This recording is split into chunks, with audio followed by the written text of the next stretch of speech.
Recording in progress. Good evening. The time is 6:30 p.m. Calling to order this August 27th, 2026 meeting of the Emeryville Planning Commission. Can we get a roll call, please? Yes, Commissioner Chafe, Here. Commissioner Gould, Here. Commissioner Martinez, Here. Commissioner Rivera, Here. Commissioner Small is absent, Vice Chair Henry, Here. and Chair Wax. Here. You have a quorum. Thank you. Moving on to the election of chair and vice chair.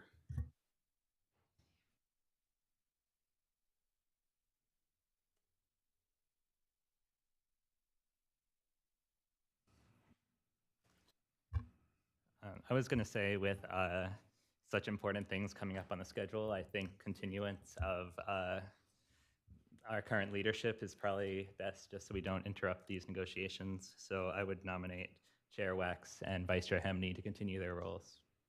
Second.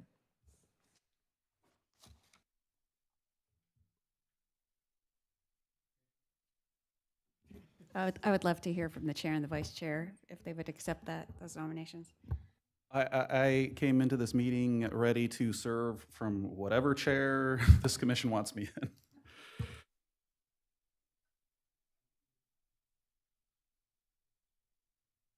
All right, so to clarify, Sam, you're saying,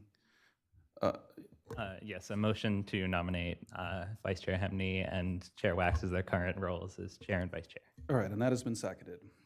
Great. On the motion by Commissioner Gould to nominate Chair Wax to continue as chair and Chair Henry to continue as vice chair, seconded by Commissioner Rivera. I will call the roll on this motion. Commissioner Chafe, Aye. Commissioner Gould, Aye. Commissioner Martinez, Aye. Commissioner Rivera, Aye. Commissioner Small is absent, Vice Chair Henry, Aye. and Chair Wax. Aye. Thank you. The motion passes, and no one has to move. Thank you for the continuing trust, everyone. All right, moving on to item 4. This is going to be public comment for items that are not on the agenda tonight. It's a free comment period. I'm going to give everybody 3 minutes to speak. Please go ahead. Scott Donahue, 1420 45th Street. What if planning commissions in your jobs didn't just take into account a proposal for a site and looking only at that and what the zoning is for any one site, but looked at the site more expansively, meaning the applicants often for projects want to look at the site expansively. They want changes, variances. What if you were to look at the site as if it had different zoning? What would the consequences to the city economically be if the entire site were housing, for example? What would the consequences be if the entire site were commercial? From, going forward, economic point of view, and that you would consider that as a environmental impact for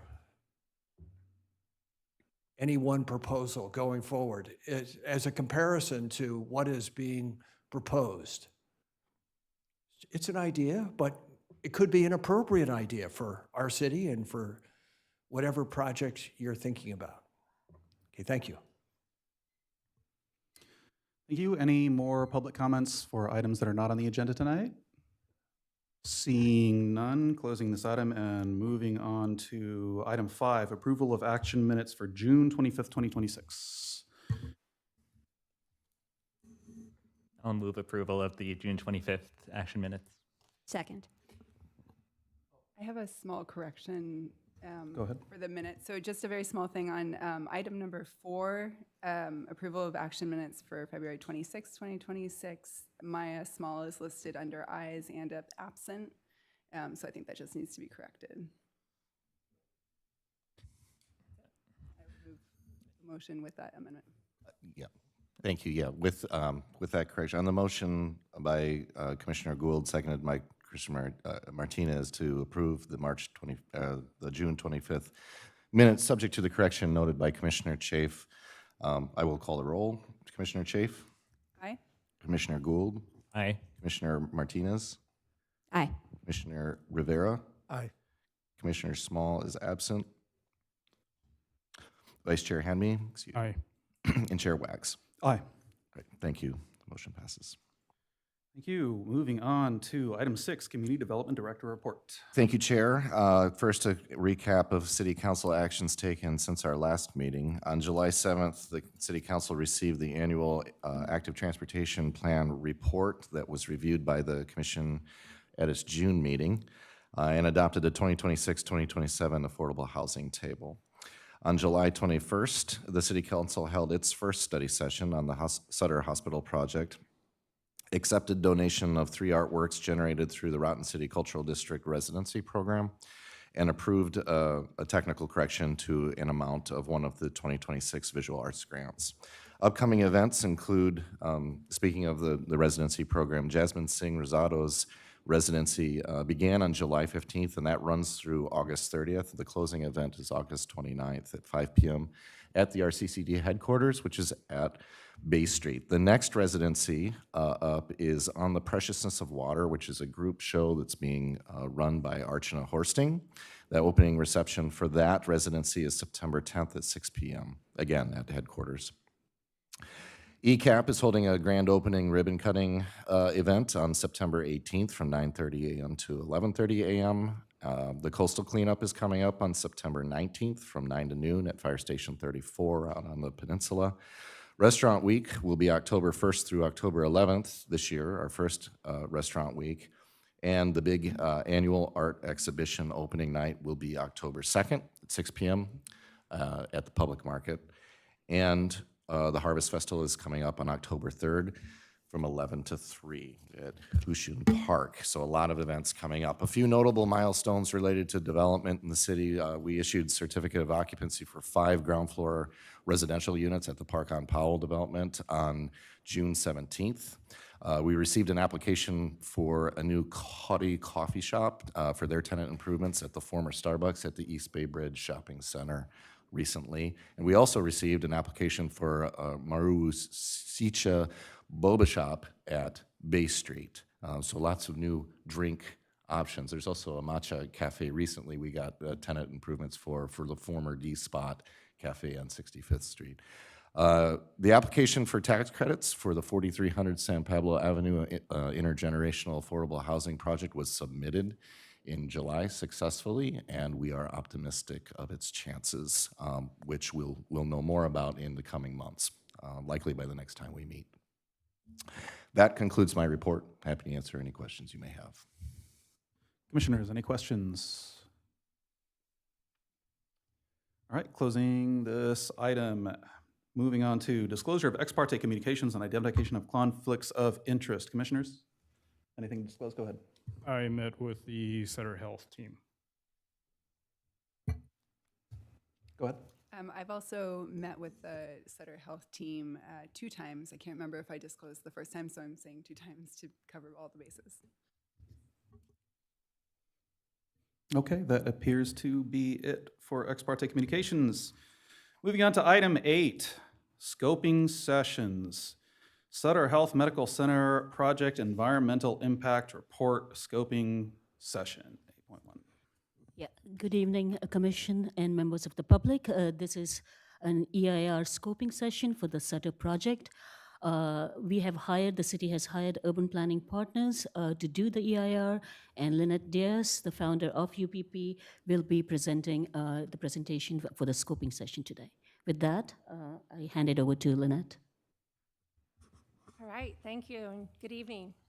It's nice to be before you all this evening, and I'm going to give an overview of the CEQA process as well as the project that we're evaluating under the EIR, and then our current scope, which will be informed by the comments we get during this scoping session, as well as during the entire scoping period and comments we got earlier at the other community meetings. Those will inform all of our work. Okay, so really this is just a quick overview. Covered most of it. Yep, went back. Okay, so before I get into the project, I want to just talk a little bit. Probably most of you are familiar with CEQA, but it is the California Environmental Quality Act. I purposely put those in the reverse order because CEQA is used more commonly than the California Environmental Quality Act. It's been around for a long time. Its primary purpose is to disclose projects, significant environmental impacts. And significant is an important word in there. It's not any impact. It's not any change. There are established thresholds under CEQA, which are also guided by the city's policies as well as professional judgment on some of them. Or I shouldn't say professional judgment, but professional experience. Then really the purpose of an EIR, it's really to inform the decision makers. It's not about, and the public and the community, to really facilitate an informed dialogue about the project. So it's not to advocate for or against the project. It's really to provide an objective analysis of what the potential changes that could be significant from development of the project. How it works is the state provides regulations and guidance regarding the process. They also list and identify what environmental topics to consider. So it's not everything possible. It's really, there's guidance by the state on that. And then they also provide guidance on how to assess if an impact is significant. We'll talk a little bit more about that later in the presentation. The key principles is really to serve as an information document and disclose to the public. In the end, you have to have an EIR, and the city has to certify it, or the lead agency, as an adequate analysis of the proposed project. It doesn't have to, again, say it's a good project or it's a bad project. It's just an adequate analysis so that they can make an informed decision. It also requires the lead agency, in this case the city, to disclose why they've approved the project if there are significant impacts. And there's some reasons why you can do that. I always use this example. It's out of context here, but you're in Irvine, California, and it says you have to add 3 more lanes to accommodate the traffic. Maybe the city doesn't want to add 3 more lanes. And so there's things like that. So they can make an overriding consideration saying, that's against the direction we want to go. We no longer want these really wide streets, so we're not going to widen them even further. So there's things like that, common in a downtown area. When we used to look at traffic congestion and how long the delay at intersections are, slow traffic in your downtown is what you want. You don't want everybody speeding through your downtown and never stopping. And so that's often an area where there could be a significant and avoidable impact identified in the EIR, and the city may choose to still approve the project, but they have to make findings to support that, and they need to explain that so the public understands it. And it has to be a conscious decision.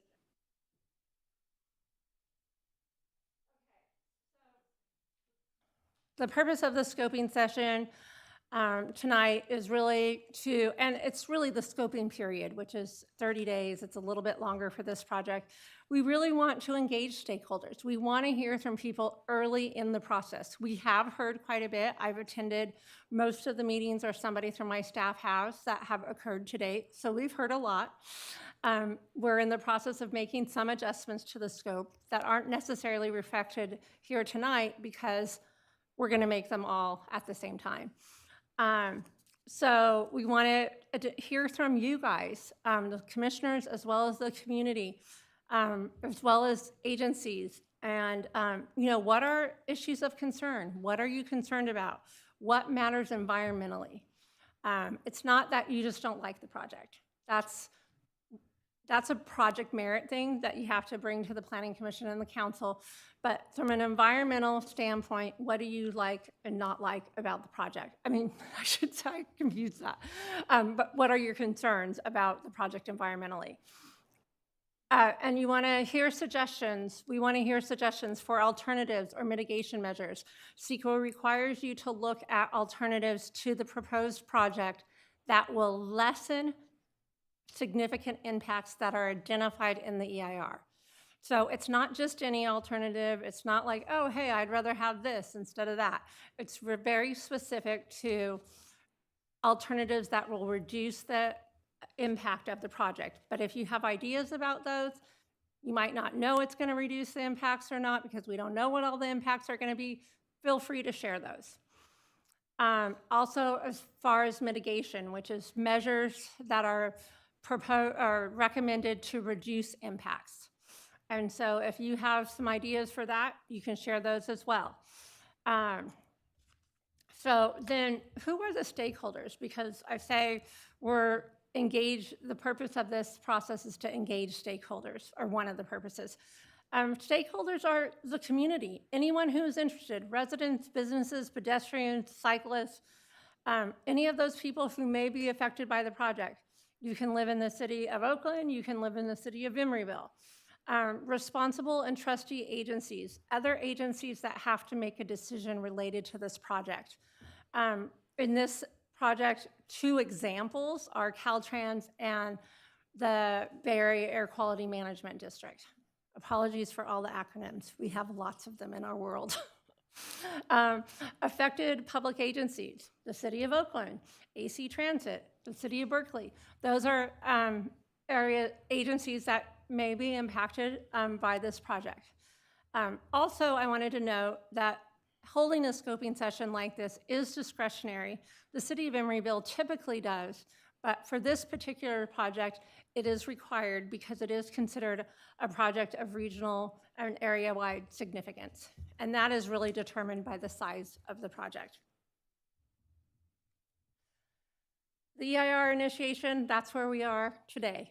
The city determined very early in the process that an EIR is required. They're the lead agency. We are a consultant that is hired and selected and hired by the city. The city does not pay for our work because you don't really want your tax dollars going to pay for this.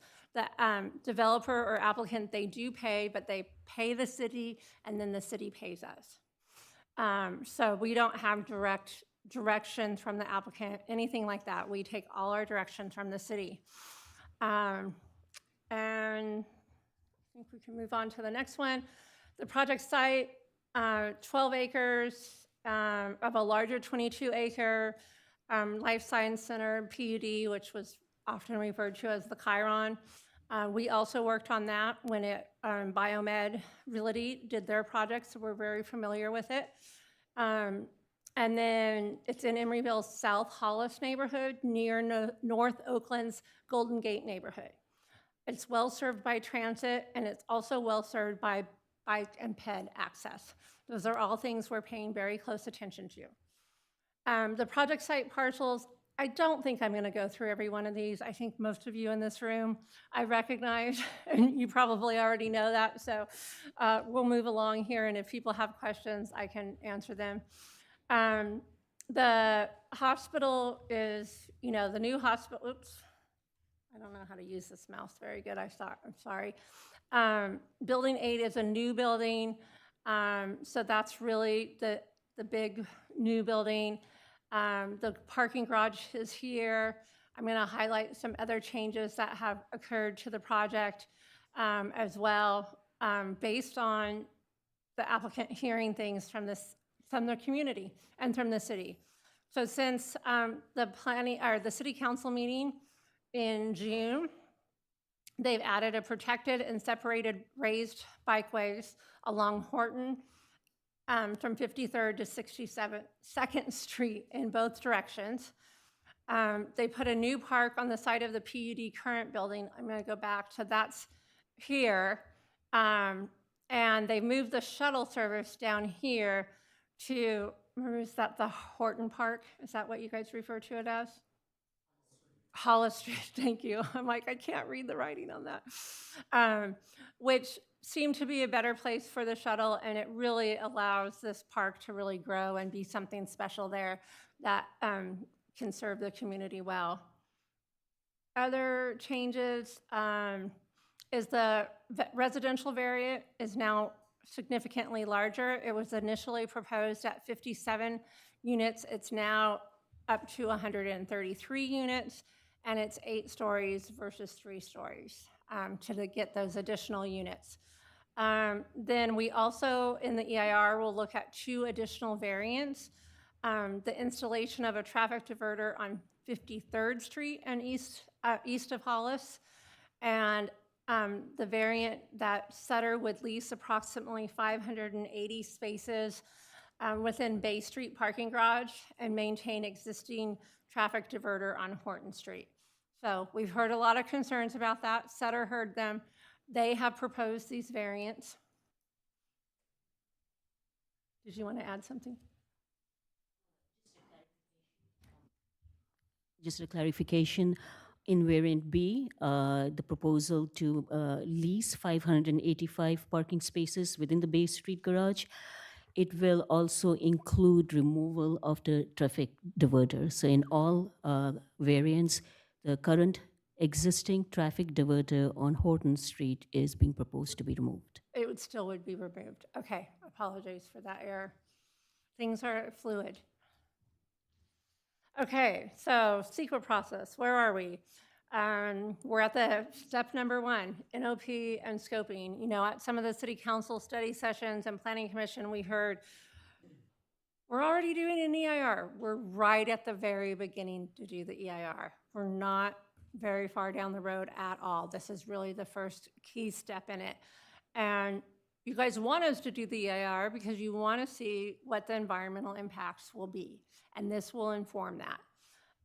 So the schedule is draft EIR preparation fall to winter of 2026, draft EIR public review winter of 2027, final EIR, and certification. Certification is when the city reviews the EIR and says, this provides us an adequate analysis to make our decision.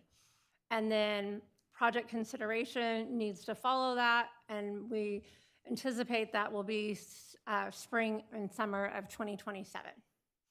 The NOP comment period, which is the subject of tonight's meeting for scoping, and it's the notice of preparation, started August 14th, and it will continue through September 15th. And then once the draft EIR is published, it's important that word draft actually comes out with the document. It is a draft, and it's a public review draft. It's a draft for you all. You'll have 45 days to review it and provide comments back to the city as to whether or not you agree with the analysis, if you question it. All of those types of things are open for you to provide. Our hope is you say, yeah, this document provides us a really thorough analysis, and we need to move on talking about whether or not we're going to approve the project or not. That's where we feel we've done a really good job. On controversial projects, sometimes that's really hard to understand, but we really like to try to separate the two as much as you can.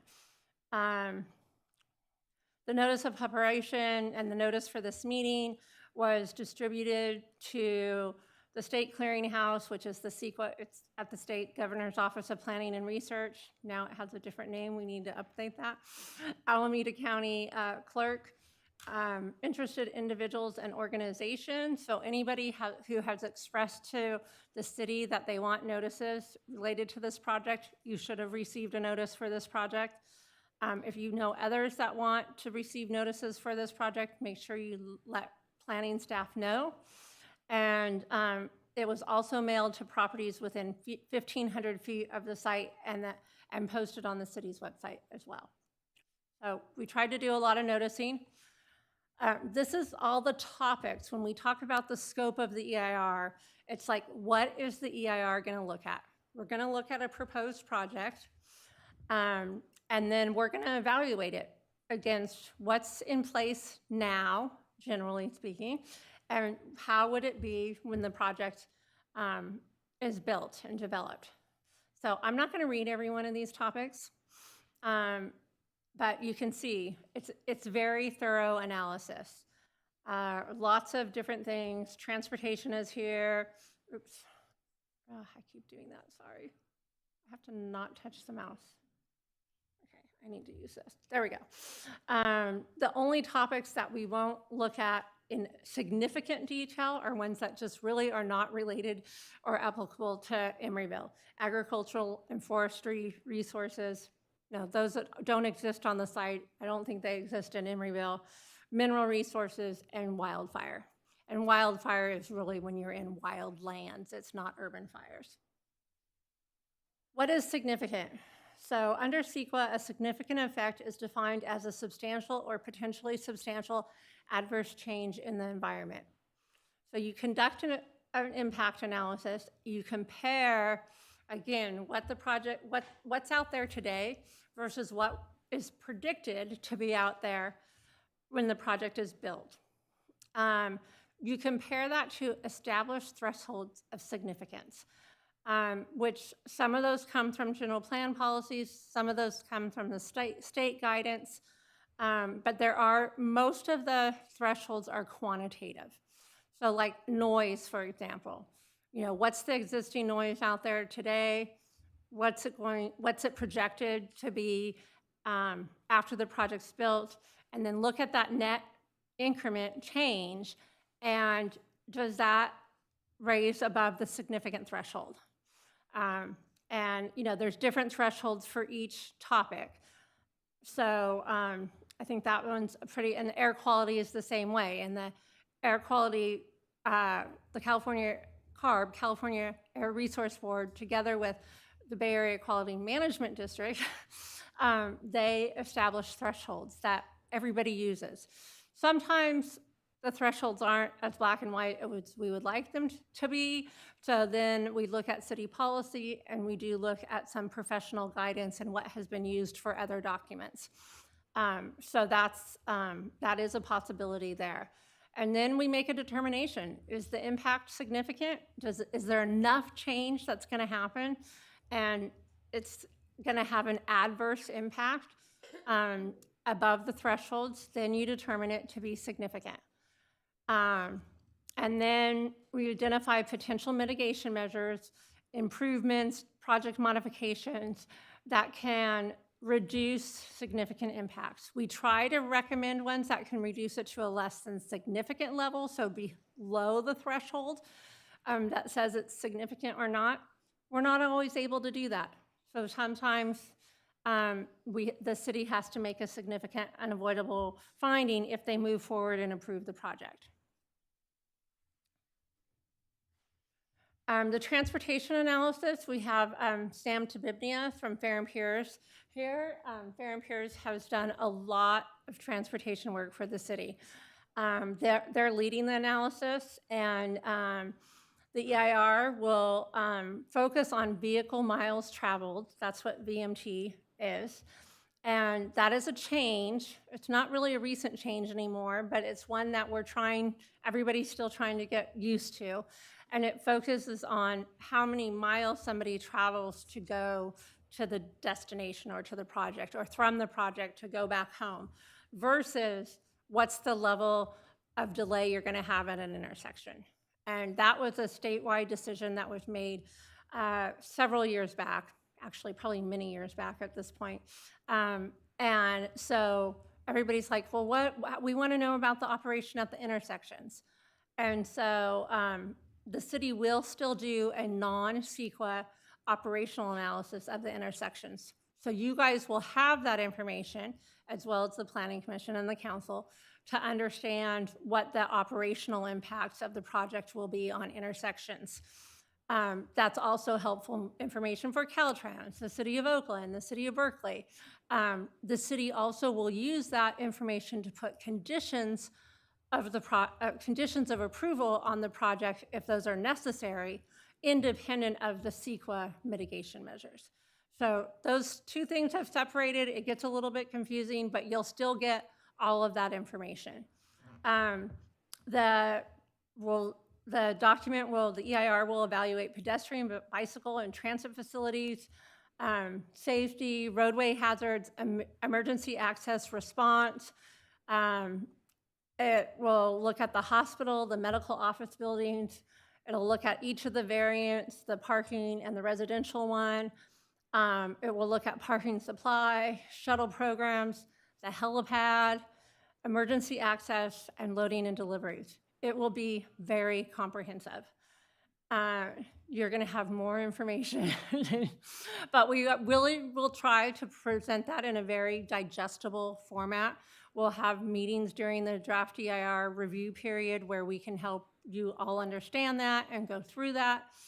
And then I already talked about the last one, distinguishing between the CEQA and the non-CEQA impacts. And you might see that in a couple areas because CEQA has changed quite a bit over the years, and but people are used to it looking at some of the things it used to. And those things are still important. The courts and the state have decided to take those out and put them more in a project merits category than an environmental impact. Particularly like transportation, now vehicle miles traveled is more important when we're promoting infill development. You know, we don't want all the vehicle miles traveled going out to Tracy and coming back and creating that air pollution. So it's the tension between those two items. This right now is the intersections that are in our current scope of work. That is being expanded to include intersections within the city of Oakland. And we will have an update of that after the scoping process is completed. Alternatives and cumulative impacts. That is something that in addition to just looking at the project, looking at existing conditions and then looking at existing conditions plus the project and comparing the two, we also need to look at cumulative impacts because a lot could happen between now and when the project's built. Let's say Bay Street wasn't there already. Bay Street today will be captured in the existing conditions, but if it wasn't there, but we knew it was proposed, we wouldn't want to look at the project impacts without that, because that wouldn't really give you a true picture of what would happen. So we look at the cumulative impacts. So we look at any other projects that are proposed, under construction, that type of thing, to look at that. And there's a lot of different methods for doing that. We actually vary the method by topic to determine which method will be the most accurate. Is it most accurate to look at your general plan build out? Is it most accurate to look at what other projects are in the pipeline? And it varies from topic, like for geotechnical review, you know, it doesn't really matter what other projects are necessarily. So we really customize that to what makes the most sense. And then alternatives, we talked a little bit about that at the beginning, and that is really looking at alternatives that would lessen the project impacts that are identified.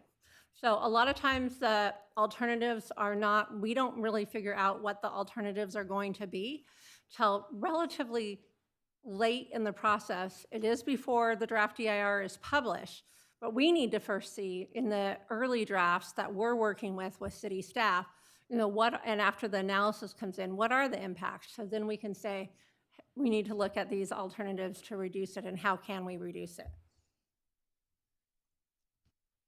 Now what did I do? Okay, so that really concludes my presentation. Hopefully you didn't fall asleep. And the NOP comment period in September 15th at 5 p.m. You can present your comments orally tonight or in writing. You can email them to Emeryville. You can also hand deliver them to the city as well. We will take them in any form you would like to provide them. So thank you. I'm available for questions. Could you reintroduce yourself to those that came late? Sure. I'm Lynette Diaz. I'm founder of Urban Planning Partners, president there. I've been working for the city of Emeryville. I think one of the first projects I did was, I don't know, I've done so many. It's been a really long time. Over 25 years, I've been working with the city of Emeryville on different projects. We're hired by the city And we are their consultant, and they provide us the direction, and we work and collaborate with them. Thank you. All right, commissioners, do you have any questions? Go ahead. I know there have been a lot of concerns raised about transportation and particularly impact on 53rd Street. So I would like to hear a little bit more clarity on what the EIR study is doing about transportation impacts and 53rd Street impacts and other concerns that have been raised so that the audience will know what is being studied. Yes, we have, as I mentioned, Sam Tabibnia here with Fair and Peers. He can come up and talk a little bit about that. As I mentioned, we are very early in the process. So we are still working with your traffic engineers and public works, figuring all that out. And all the comments we're hearing is helping inform what analysis will actually be done. Just go up to the podium, or you want to? Yeah, go up to the podium.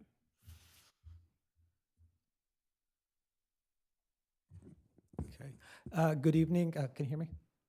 Great. Sam Tabibnia with Fair and Peers. We are the transportation consultant on this project. Specifically about 53rd, there's a number of Excuse me, intersections. perhaps we could pull up that image of the transportation. Yeah, the map. Yeah.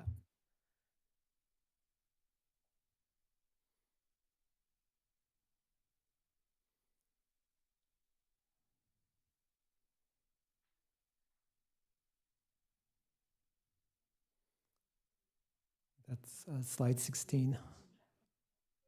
Yeah, there we go. Yeah. So we are showing it here. We are evaluating 53rd Street between San Pablo and Horton, and it includes all the intersections along that corridor.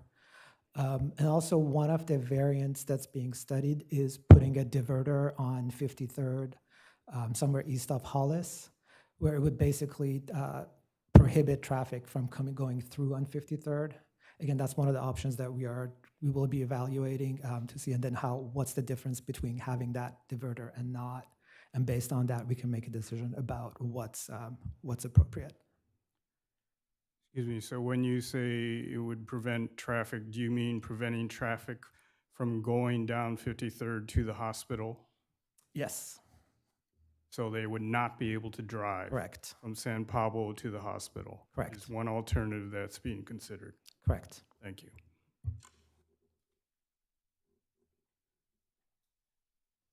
Go ahead, Commissioner. Just two little clarifications. So the alternatives A and B for either leasing spaces and the traffic diverter on 53rd, those are mutually exclusive? Like they're proposing one or the other? That is correct. So each variant will be analyzed by itself so that we can compare the two separately. Okay, and there's no variant now that includes the diverter on Horton staying in place? Correct. Thank you. Just to jump in, Commissioner Gould, I think this is a really good time to praise you for the use of the word variant there. We're going to get into this a little further as the project progresses and as it may come back to you, but alternatives under CEQA are a very specific chapter of the EIR, and they're going to be overall project alternatives. Those variants that you're looking at deal with just those traffic issues. So thank you for using that word, and I just wanted to point that out just for the Commission's clarification. Thank you. That gets to my question I wanted to ask, which is if you could be a bit more specific about how and when the alternatives are identified. Will that be done with any public input, or is that done at the city and consultant level based on the comments heard during this period? It will be done with the city. The consultant and our city staff will be working on that. And so if I understand correctly, there would be a draft EIR issued with those alternatives identified, which would then be open for comment after that period? Okay. That's Correct. And if you have ideas about alternatives now, you can share those. Okay. And we'll at least consider them. We might say it's not evaluated in detail because of these reasons, but we'll share that. Or it might be considered if it's an alternative that would lessen impact to the project. CEQA says you have to have a reasonable range, so you don't have to have 15 alternatives. You have to have a range that kind of captures the impacts to give everybody an idea of can those impacts be reduced and what would it look like if they were reduced. So at this point, following on that logic, for the fair and pure study, there will be no study of what it would look like to keep the 53rd Street diverter in place. The Horton Street diverter on place. That will not be analyzed. Currently, that's not being proposed as part of the project.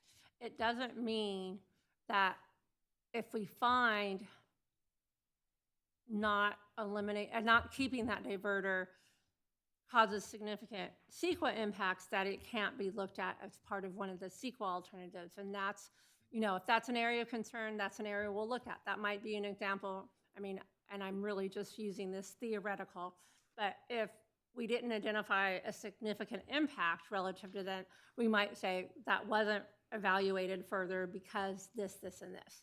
But if we did, then it would be, okay? And another question for me, you spoke about cumulative impacts and focused mostly on other projects that might be happening. Could you give us a sense of the timeline that usually considers and whether things like future climate is included in that, or is it really just about urban planning? It's mostly about urban planning. There's a lot of language in CEQA about, it needs to not be speculative. The climate change and stuff, some of that comes into the air quality and the greenhouse gas analysis, and we do cumulative related to that. But primarily the cumulative is to look at projects that aren't speculative, that are gonna happen both by the time the project's gonna be built, and usually we look at your general plan horizon or your transportation model horizon. It usually varies between 15 and 25 years, kind of depending where the city and the transportation agency for this area is with their analysis. And then last question for me, just to get a sense of the use of thresholds, and I don't mean to put you on the spot, so if you don't have an answer to this right off the top of your head, that's fine, but for something like recreational impacts, what type of a threshold would you be looking for there? It is defined in CEQA. You're testing my memory here of exact words, so I probably won't get it exactly right, but I can get communicate the concept. For utilities and recreation, the threshold under CEQA is relatively high. I will be honest. It is if the project itself will create enough adverse impacts by the increased population that would result from it, that it would damage the existing resources, to a level that was significant in that it would have to be rebuilt or new facilities would have to be built, and the construction of which would result in significant impacts. So, it's like I said, it's a pretty high threshold. So what typically happens for those topics is you look to your general plan policies and your park and recreation policies and consistency with that. Where CEQA is really focusing on the physical adverse impacts that could happen. Super helpful, thank you. Sure. On the transportation analysis, will there be vehicles, shuttles, ambulances, and service vehicles all separated as a separate analysis? I thought I could answer, but I'm going to let Sam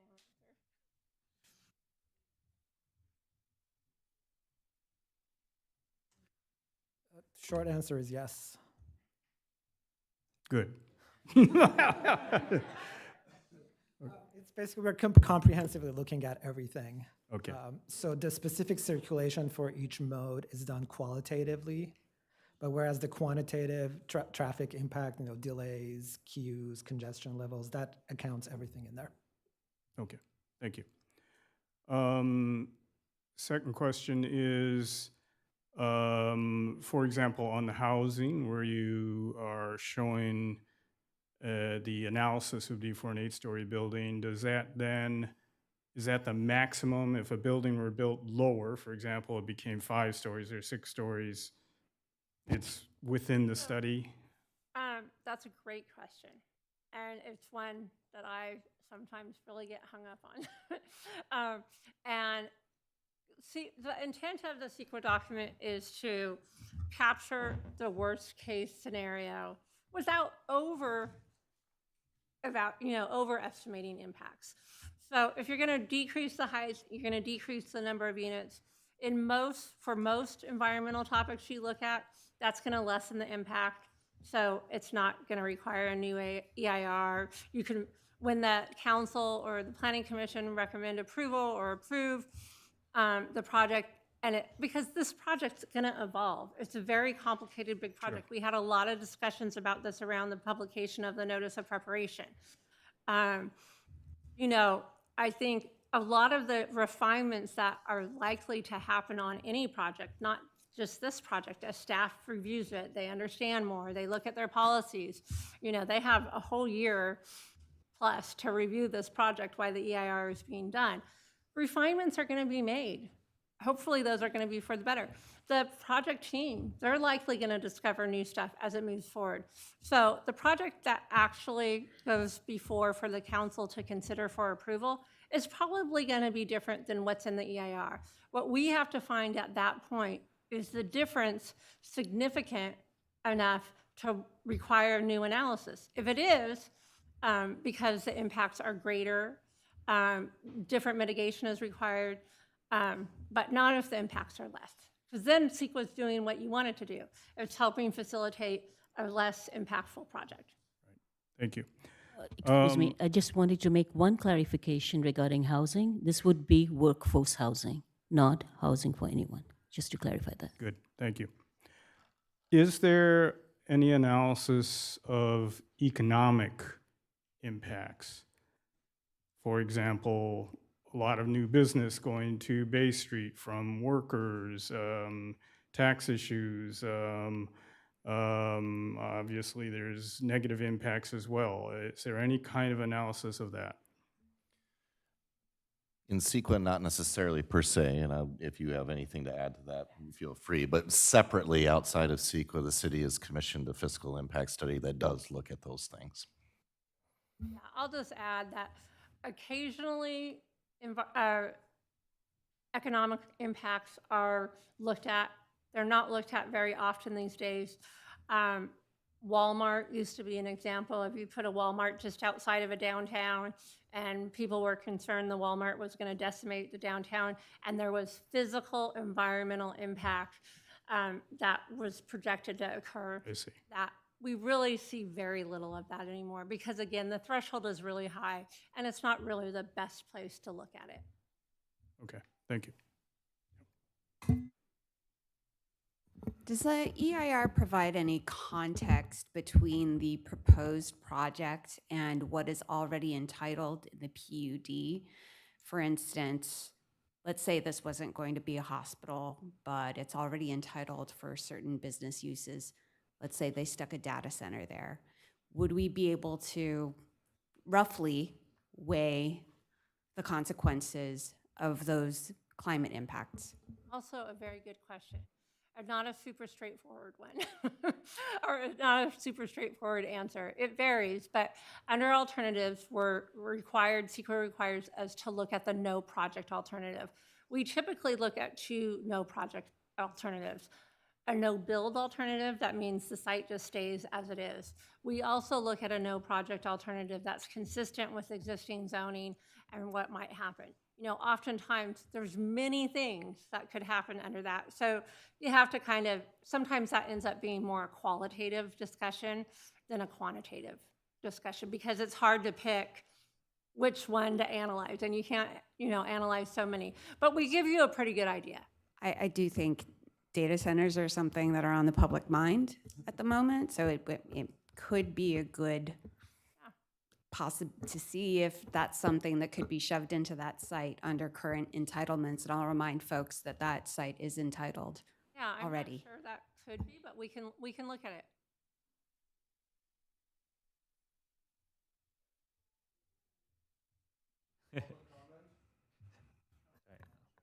one last question.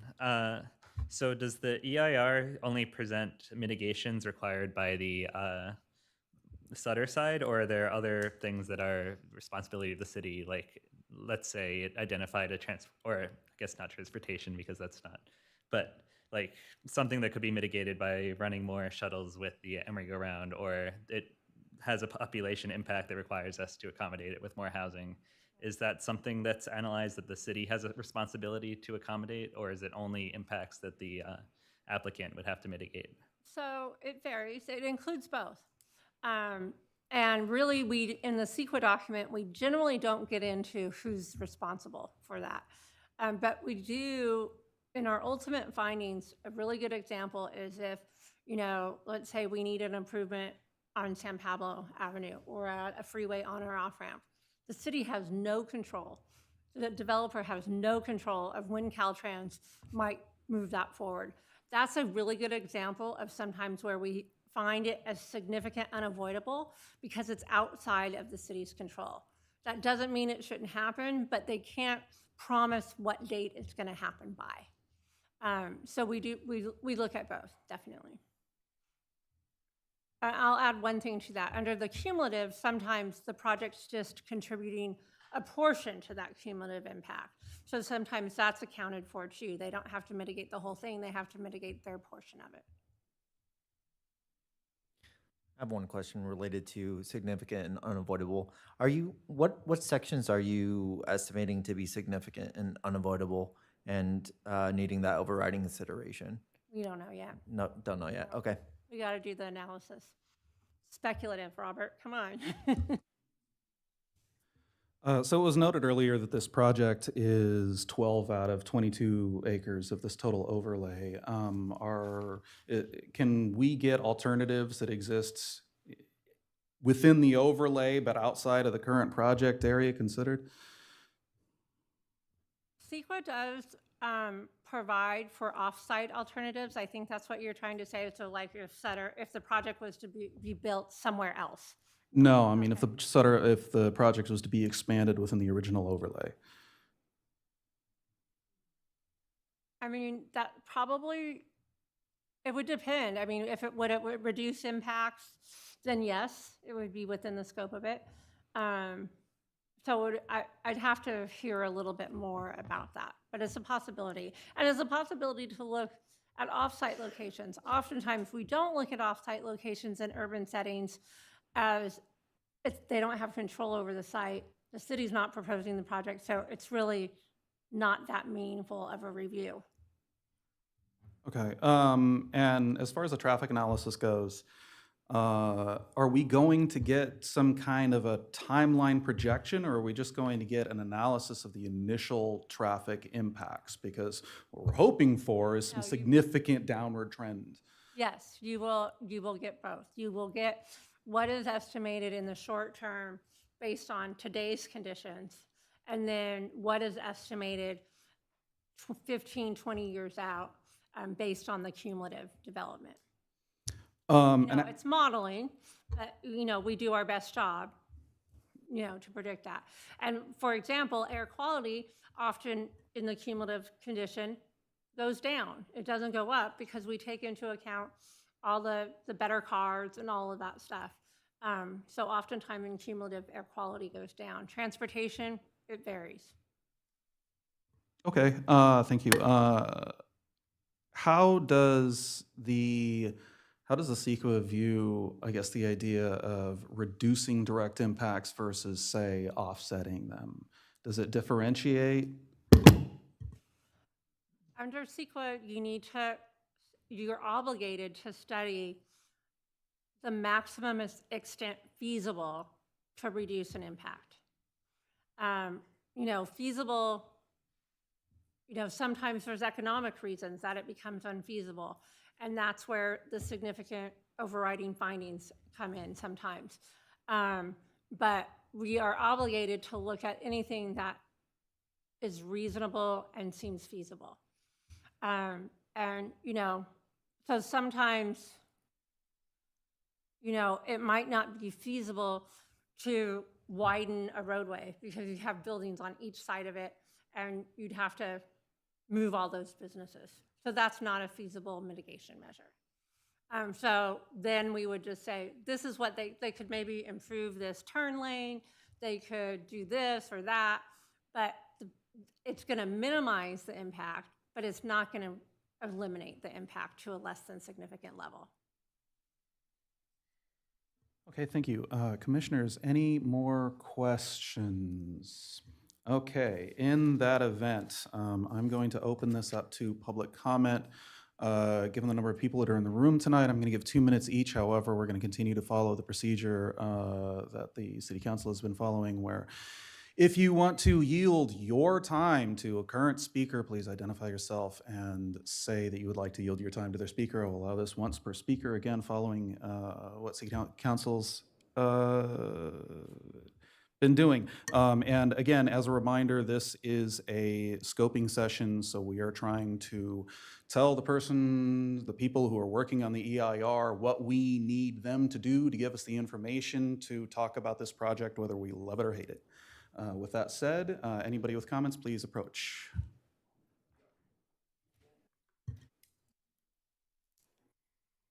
Okay, first of all, citizen comments are supposed to come before the commission comments. That's the way historically we've done it in our. They are. Okay. Okay, all right, those are supposed to be clarifying questions. All right, so first of all, I'd like to tell everybody on the record, Sutter has not been transparent or accountable. They promised they would be good corporate neighbors and they would answer our questions, and available to answer our questions, but they have not been utterly. Calling, emailing, texting, they have not, it's just been total silence. So Sutter is not acting in good faith, so far at least. Excuse me, could I ask the speakers to identify cut the time, themselves, please. please? No, I'd like, who's speaking? Oh, I'd like to remain anonymous. Okay, start the time back. Okay, the speaker here presented that the park at 53rd and Hollis Street will be much improved as a park when 25% of it is thrown over to vehicle use and green space turned into a street. That was just presented here tonight. I just heard that. But that's not an objective presentation. It's not objective analysis. That's just Sutter propaganda. So I think we deserve better than that. I'm sorry. You'd be very hard pressed to find people that think vehicles using or a park used to be is an improvement on a park. It's not reasonable. The preparation of documents associated with this project must acknowledge in Emeryville's existing ATP, which defers to the NACDO guidelines vis-a-vis bike boulevards. Specifically, bike boulevards are required to have no more than 3,000 vehicle trips per day on it. To the extent that this project pushes any bike boulevard traffic over 3,000 vehicle trips per day threshold, or contributes to an existing compliance violation, including but not limited to the Horton Street Bike Boulevard, mitigation measures must comply with the ATP NACDO guidelines and guarantee timely traffic calming program that can be implemented that takes down the number to less than 3,000 vehicle trips per day. Did you give me credit on my time taken? Thank you.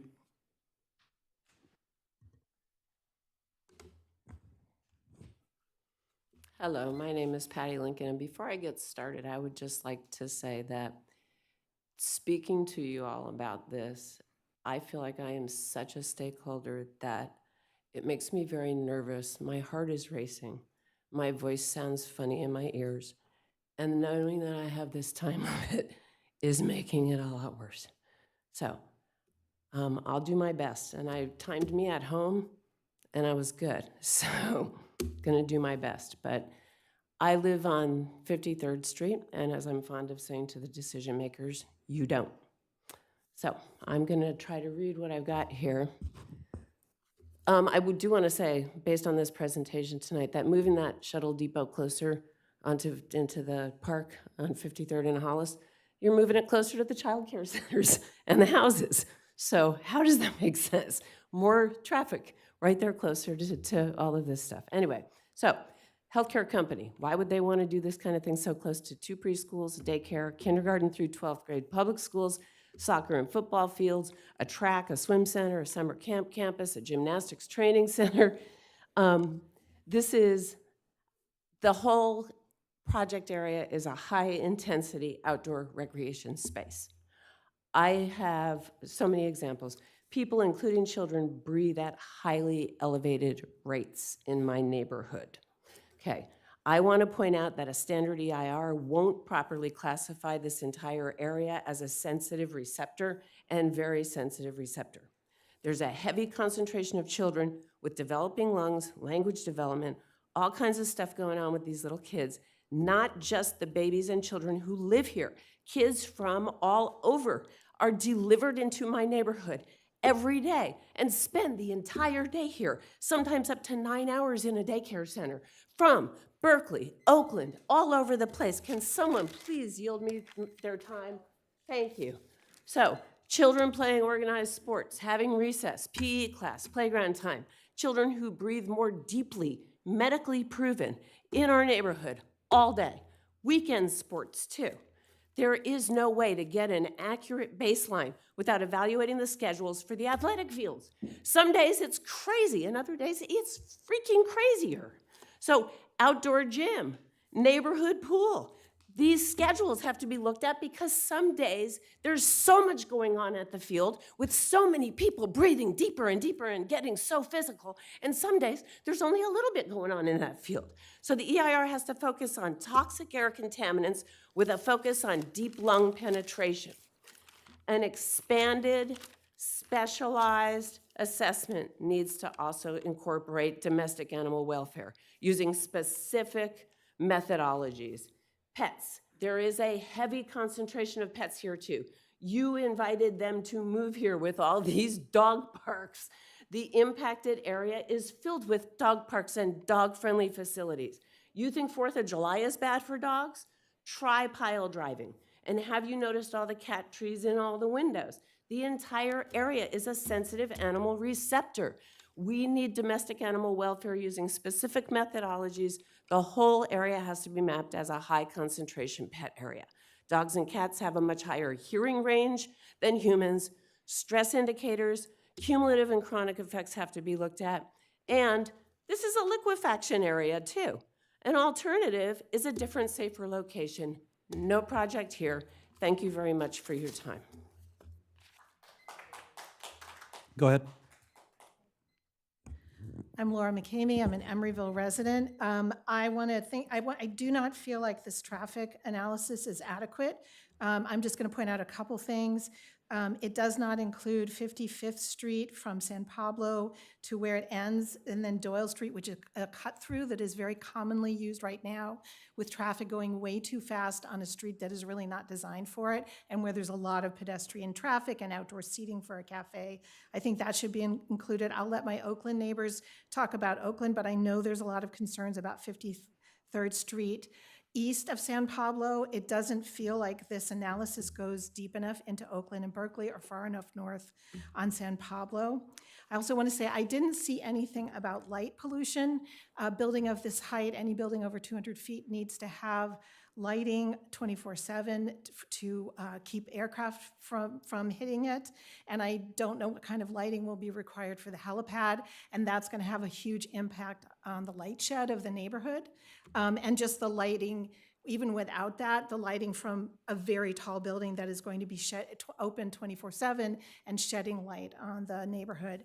And I also want to just say the CEQA is one piece of information. What it isn't going to be able to tell us is whether Sutter is going to be a good neighbor. I think their behavior in this process has made that really clear. And the other thing I wanted to ask for the CEQA process is to evaluate the bike resources as part of a network. And I don't know how that can be done, and I don't know if that's represented on this map that Fair and Piers is going to work on, but that is a segment in a larger network, and one of the concerned agencies might be Bike East Bay or the Oakland Office for Bicycling, the Berkeley Bicycle Office, to reach bike riders who don't live in Emeryville but use this as a very critical commute element. All right, thank you. Thank you. Go ahead. Hi, my name's Mary Andrews, and I'm with the Emeryville Artists Cooperative. My concern is really different than what you're discussing, and I am coming late to the subject. But I'm wondering about protocol for, in the case of building, finding archaeological sites. And maybe that's already been addressed, but I'm a big fan of archaeology and have done some of it. And I'm hoping that's going to be handled because we've found sites here before. Thank you. Thank you. Go ahead.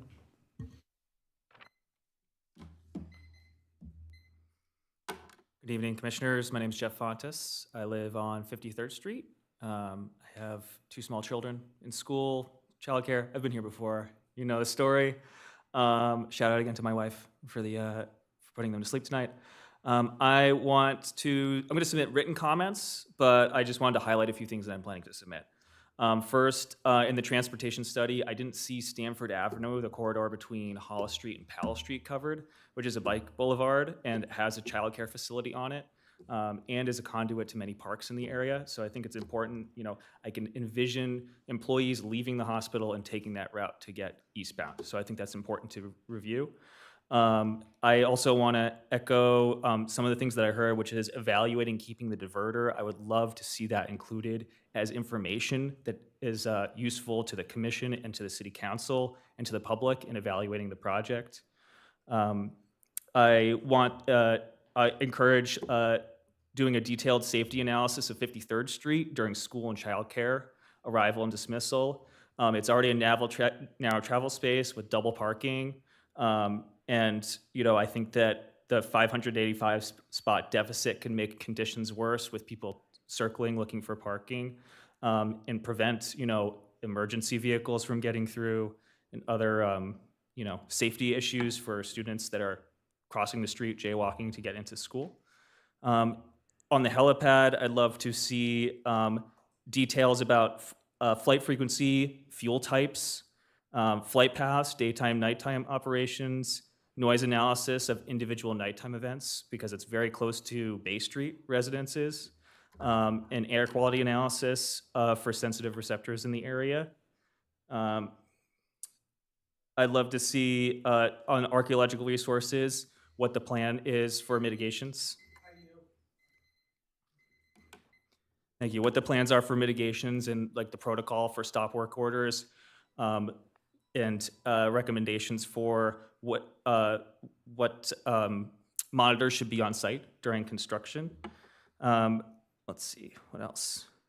The cumulative analysis, I'd like to include the 40th Street multimodal project, which will significantly impact traffic coming into Emeryville, including potential traffic to the hospital. Let's see.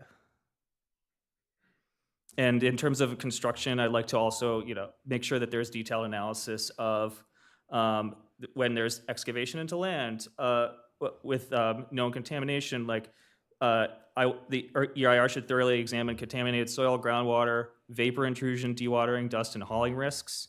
And I would love to see like the mitigations that are potentially there to ensure that that contamination does not spread to nearby populations that are sensitive receptors, including children. Thank you. Thank you.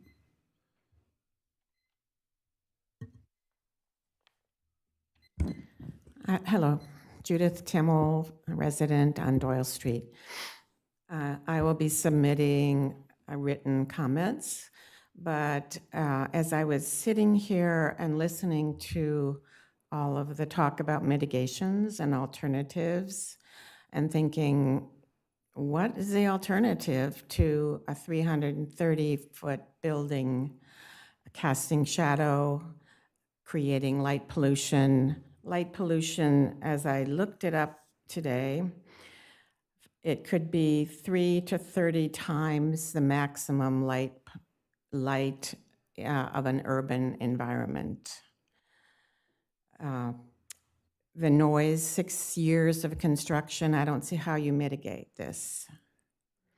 Ambulances, helicopters, it's not mitigatable. The traffic will be 20,000 car trips a day, not to mention at least 100 shuttles that I see now being circulated by Sutter, empty. I don't know what the usage, I'd like to know what the usage is of these shuttles. What's the percentage of people who use them? And basically, it's an unmitigated disaster. I had to say it. And the mitigation would be to please locate the hospital elsewhere, and let's have a creative discussion about what really belongs on that little postage stamp in that little corner of Emeryville. Thank you. Thank you.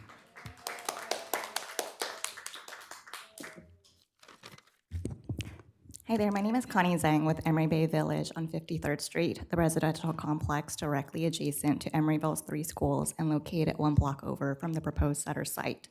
I understand our board of directors with Emeryville Village will be sending a formal letter on behalf of the association. I'm here tonight as an individual owner. Together, Emeryville Village residents and students from all 3 schools constitute more than 800 people within 1 block from Sutter, likely thousands if you include parents.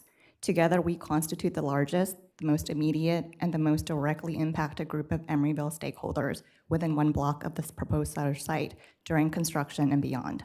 I think everyone will agree that safe passage for school children is a non-negotiable condition, along with zero disruption on the playground and in the classroom.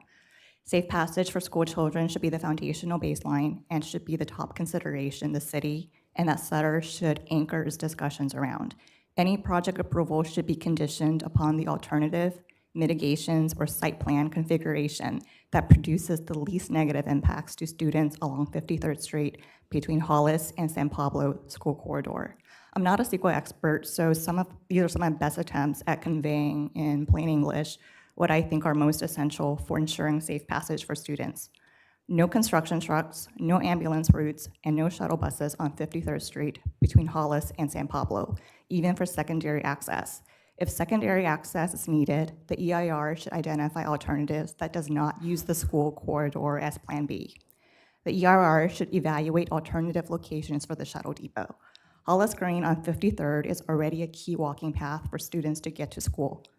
The EIR should also study whether there will be any traffic analysis blind spots between Sutter's morning and afternoon staff changes and the school pickup and drop-off hours and what the EIR is actually studying. In my written comment, there are more detailed traffic observations from the traffic personnel. That's it. Thank you.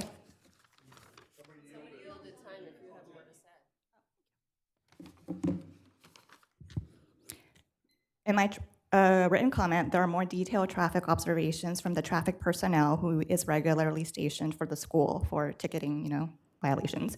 Over 15 minutes, the officer shared with me the typical walking directions that students take, as well as peak travel times, the key challenges on 53rd and San Pablo, especially in the morning, and the challenges with multi-jurisdictional violations, which feeds up to traffic congestion.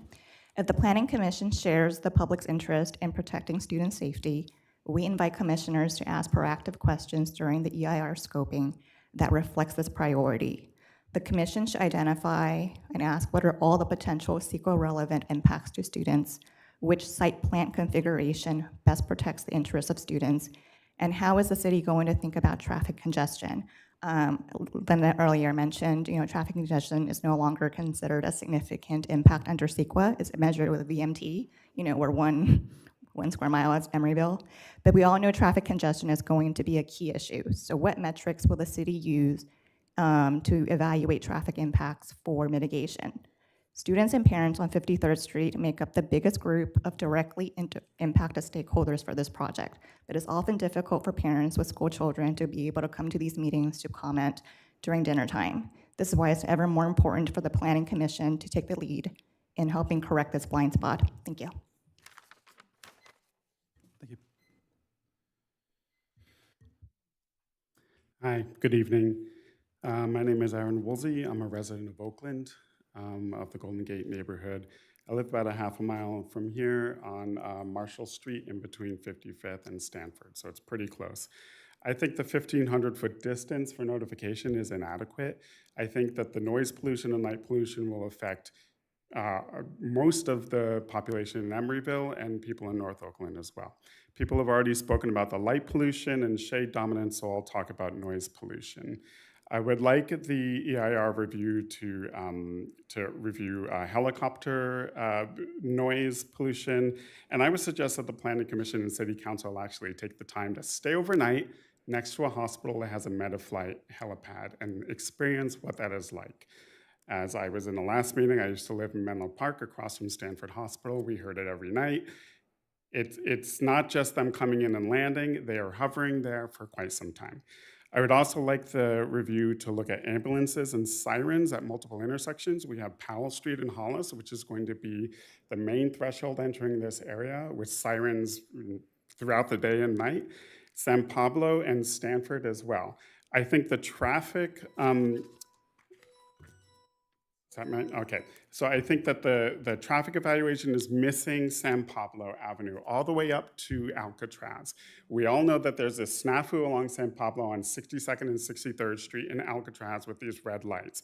You're also missing the fact that there's a San Pablo Avenue corridor project, which I don't know if that's getting off the ground, but that's going to restrict traffic on San Pablo Avenue. And so you need to think about how San Pablo is going to be changing in the future when this hospital is going to be in place and how that will affect traffic.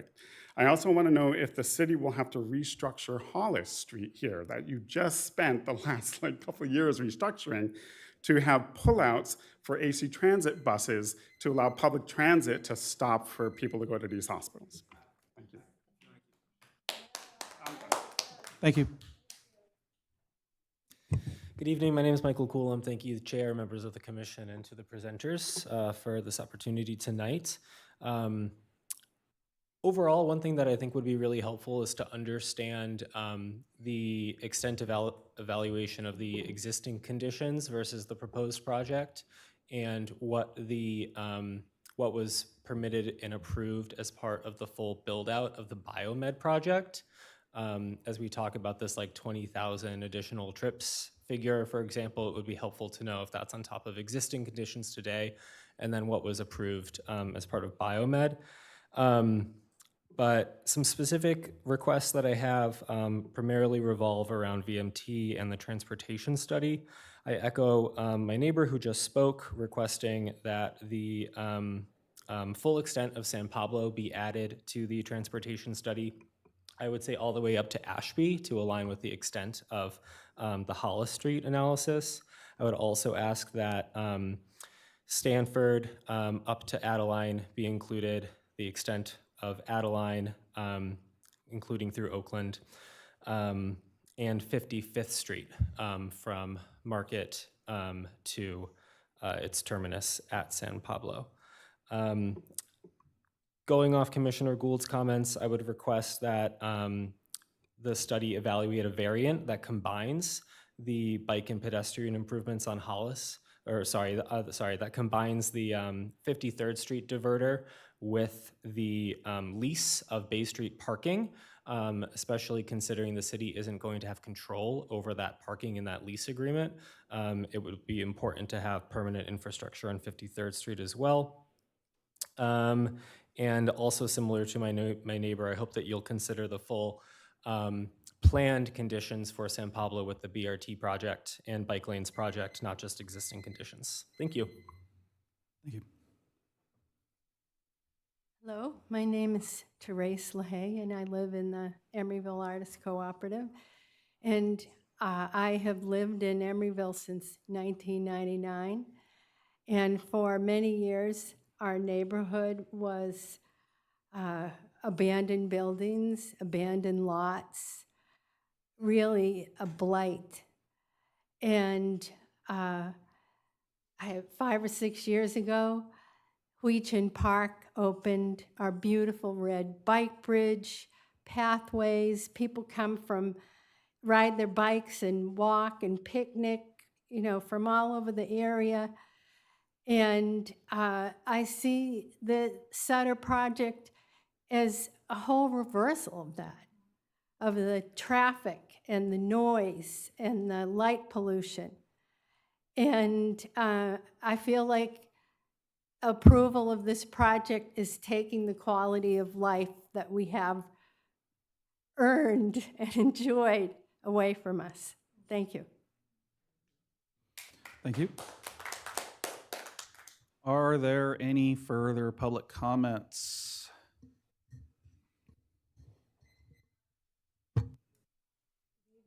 Emery Holman on Vallejo Street. And I would like to know. Oh, sure. I would like to know on page 8. Sorry, can you re-identify yourself, please? Excuse me? Can you re-identify yourself, please? Because Oh, we couldn't hear you the first time. Emery Holman on Vallejo Street. Okay, thank you.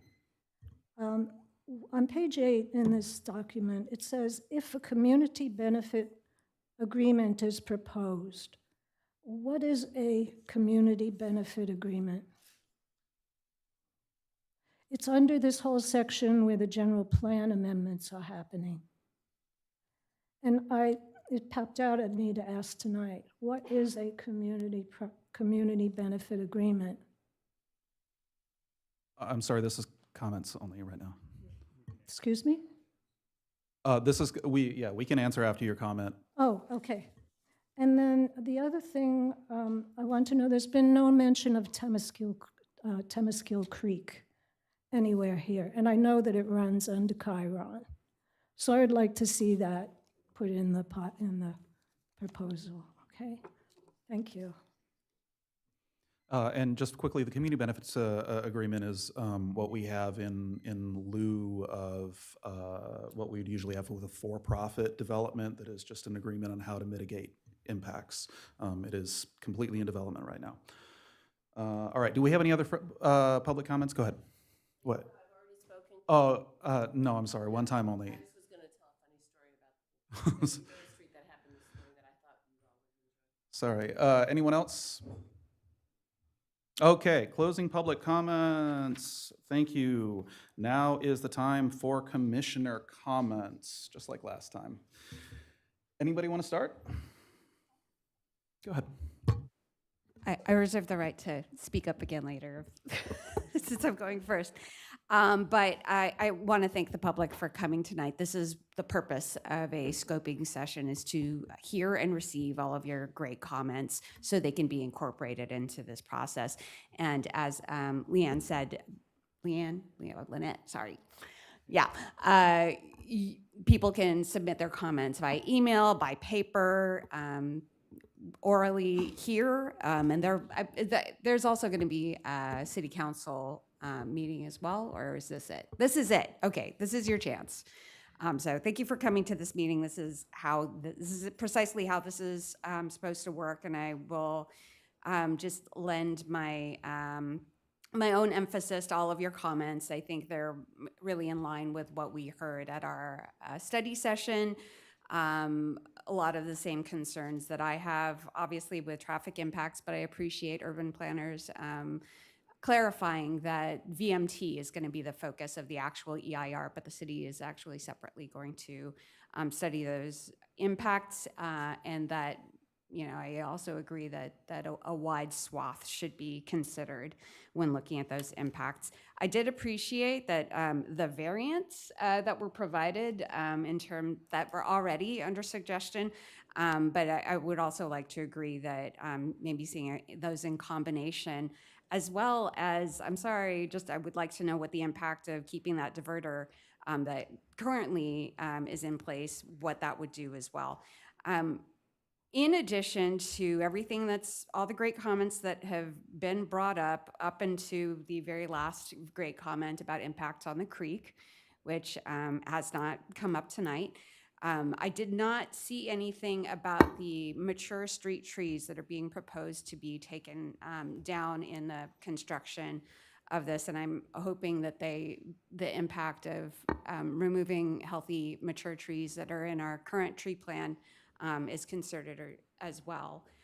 But overall, I think this has been a good process, and I hope folks do continue to submit their comments. And I do get the sense that as this project is evolving, that Sutter is hearing these concerns.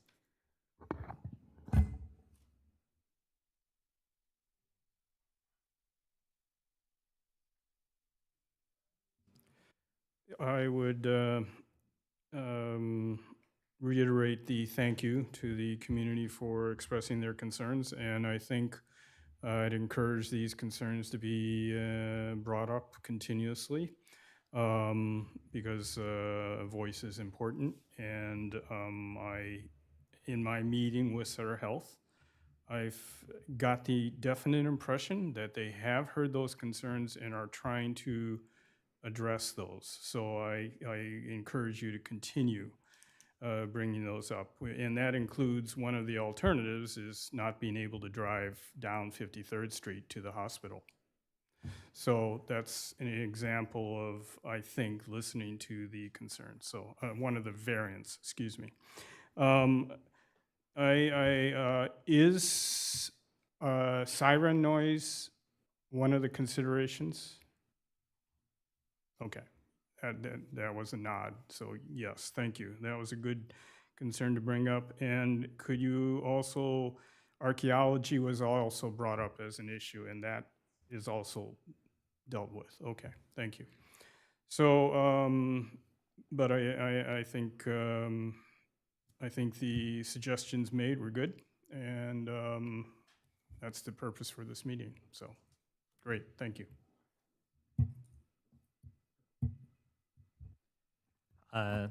Just reiterating my thank you to everyone that came out to speak tonight. We do have a duty to analyze this in good faith, so we're just trying to understand the impacts right now. This is not endorsing or opposing the project. We just want to understand what the impacts are and how to address them. I am pretty happy that we are studying the impacts of a larger housing variant. And I would second Commissioner Martinez's comments about studying a variant of keeping the Horton diverter and a variant that combines the two traffic diverter and the parking spot lease from Bay Street. This is coming from not being a part of these negotiations, but I was curious if the Horton separated bike lanes that were proposed to be studied along with this project, if that is a reaction to the removal of the diverter. I do feel like that is a pretty, of course I prefer having the diverter, but I am happy that we are looking at protecting that whole corridor to make it still a safe bike corridor. In response to the Temescal Creek comment, I know in our general plan, we call for daylighting part of the creek along Stanford. It's like a long-term study that was mentioned, but I'm wondering, because there is going to be more traffic traveling on Stanford, both through transit, possibly due to increased shuttle routes, as well as those potentially commuting to the garage. So I'm wondering if we should include any study of pedestrian and cycling improvements to Stanford as well, or potentially greening it as a mitigation for losing mature trees as part of the process, and how that impacts Temescal Creek, which runs close to that route.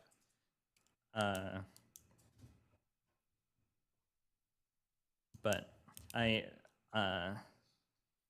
am supportive of the plan's recommendation to study the moving the shuttle depot to Hollis, especially because Hollis is designated by our general plan as a transit corridor. And I think that's all the comments I have right now. Okay, thank you. I'll go ahead and jump in here, and yeah, I wouldn't be surprised if this goes around a few times. We've all got a lot of stuff on our mind. I just want to say, first of all, again, as everyone else has said, thank you everyone who's come out tonight. I know that this is bearing heavily on a lot of people's minds. I just want to remind everybody that everybody up here is a member of this community, and none of us can possibly live that far from this hospital, right? We can't be up here for this hearing if we live too close to it. Those are the rules. But none of us are that far. This affects all of us. There was a study that showed that when a fighter pilot is landing on a carrier, that their heart rate is actually lower. They're much calmer than the person who's on the deck, right? Because that fighter pilot is in control. So if we don't look as freaked out as y'all, It's because we have some direct influence over the project. It's not because we don't understand.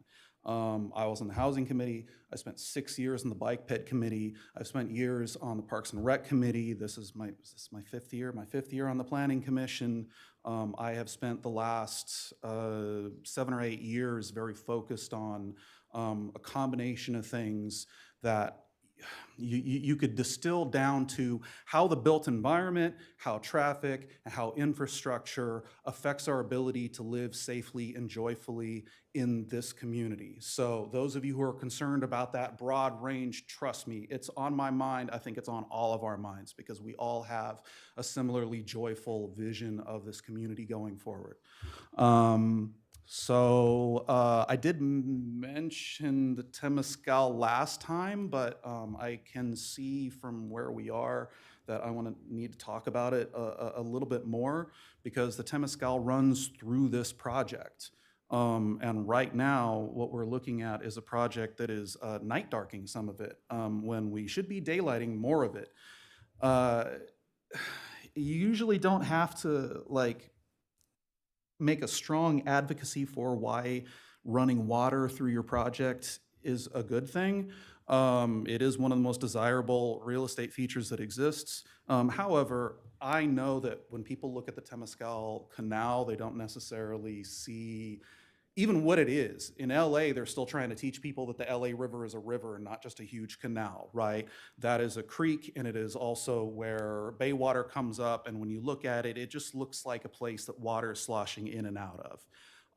So maybe not that exciting, but still highly valuable, still something that contributes to the environment around it. It brings, it cools the area, talking about mitigation measures. Of course, as I have mentioned before, aquatic fowl use it in its current state. But, I didn't mean that to be so dramatic. I was trying to lean into my but. But I think a very tiny number of people who look at it have any concept of what it might be in the future, what it might be relatively around the corner. And when I say around the corner, I mean the Regional Shoreline Adaptation Plan is in its sub-regional planning phases right now. By the time this theoretical project would be fully online, plans are going to be somewhere around submitted to the regional authority, and then over the course of a few years, a bunch of adaptations around the shoreline of the whole Bay Area, including ours, are going to start getting more specific and designed. And to give you an idea of the sort of stuff that might be influencing that, what we have in the Temescal as the tide is coming in and out is what's called a tidal interface, which is the space between high tide and low tide that has a lot of differences when it's not basically moving in and out of a bathtub, which is sort of the effect there. There is nothing in nature that is similar to these smooth concrete canal walls. If you want to see something that is different, you can look at the Seattle seawall. This was very recently finished, which means that it is last decade's design news. But the Seattle seawall is something like I have never seen before, where they have textured walls to recruit life. They have fish runs that are shallower and safer. They have other features. One of my favorite features is they have light permeable pavers for the part of the walkable waterfront that hangs over this channel. This is stuff like you're just not going to see places. But you know what? If you look across the bay, you can look at the work that they're doing right now for their own seawall project, which is taking textured tiles of various types, be they grooves or some kind of sponge form rock or something like that, and placing it along different parts of the San Francisco Bay so they can test it at different heights along the tidal interface and at different points down the bay with a little bit different ecology and different salinity gradient. And so they're in a multi-year process of seeing what can we stick in the water that's going to recruit a lot of life. And at the end of that, you're going to have seawalls, a new seawall for San Francisco, like nothing you've ever seen before, right? So this is a quickly evolving thing. And our bit of Temescal is the last bit of Temescal before it runs into a state reserve. We don't know exactly what restoration is going to happen, but we do know that the closer you get to the fully naturalized area, the closer you get to where the water is going into the bay, the more important that is. To me, the very least we should be trying to accomplish in this would be daylighting that section. And you know, I can't tell you exactly what's going to happen. I just know we need to make space for that to happen. And again, I feel like that's the minimum. Taking some of this away does not seem good. But the fact is that this is something that had to be brought up, but I don't know exactly how it might impact the EIR. But the one thing that I want to make sure people understand about this is where the Temescal meets the bay is the intersection of two keystone species habitats that are completely missing. We're supposed to have beavers in the Temescal, and if you know about beaver engineering, you know what a problem it is that we can't restore them there, and we're supposed to have sea otters in the bay. All along the Pacific coast, these species are missing is a problem to be worked on, whether it is to replace their function or to restore the species, and it is not that crazy or far away. A lot of stuff like this has been moving a lot faster than most people realize. So to me, part of what this project has to do is set the conditions for restoration, which is probably going to start taking a clear picture in the next decade. So that's what I have to say about the Temescal. It adds a lot to the project, but it's also a very important ecological restoration issue. Thank you. I appreciate, now, I want to bring up something about traffic engineering because we've overwhelmingly gotten concern from people who live on 53rd Street. There's a lot of people that are being impacted by this. If a car goes by your house, it doesn't matter if it's going another block or another 2 blocks, a car goes by your house. And there's really no streets that we can send the traffic here down that is not going past residential. But there are some very clear, specific conflicts in 53rd that create a problem. I don't know if a diverter is going to be the thing. It might be necessary. There is clearly a need to divert some traffic, but then what are we doing? Where are we sending it? If it's not going up 53rd, it must be going up 45th, right? Because you're not going to pass Stanford. I guess you might. But my assumption is that anything we're diverting off of 53rd is going to be going up a 45th. And we haven't talked about 45th Street at all, despite the fact that it is also a recreational corridor. It is a bike boulevard. It is where the skate park connects through the 45th Street gap to Huchin Park and the start of the Southern Greenway. That is a recreational corridor. And we want to send more traffic down there, which to me means that we probably need to do some modifications there because that is not a completed street. It's still got poles to be undergrounded. It's got a bunch of missing trees. It's got a right-of-way that's really janky. Right now, if you look down there, you will regularly see people skateboarding or bicycling down the street because that is the level of traffic. That is going to change, especially if we're preferentiating traffic down that street over 53rd, and that means that we need some upgrades there. I think if you go down there, you can see pretty obviously the stuff that needs to be done and where there's availability, but for the most part, it just comes down to taking the north side of the street and redesigning it. We know how to do that stuff. Adding some trees, adding some right-of-way, smoothing some things out, dealing with the places where there are concrete breakage, and also, I don't know if the Dr. Seuss trees are like salvageable or if those should be replaced, but 45th Street, I think, needs to be addressed in this. And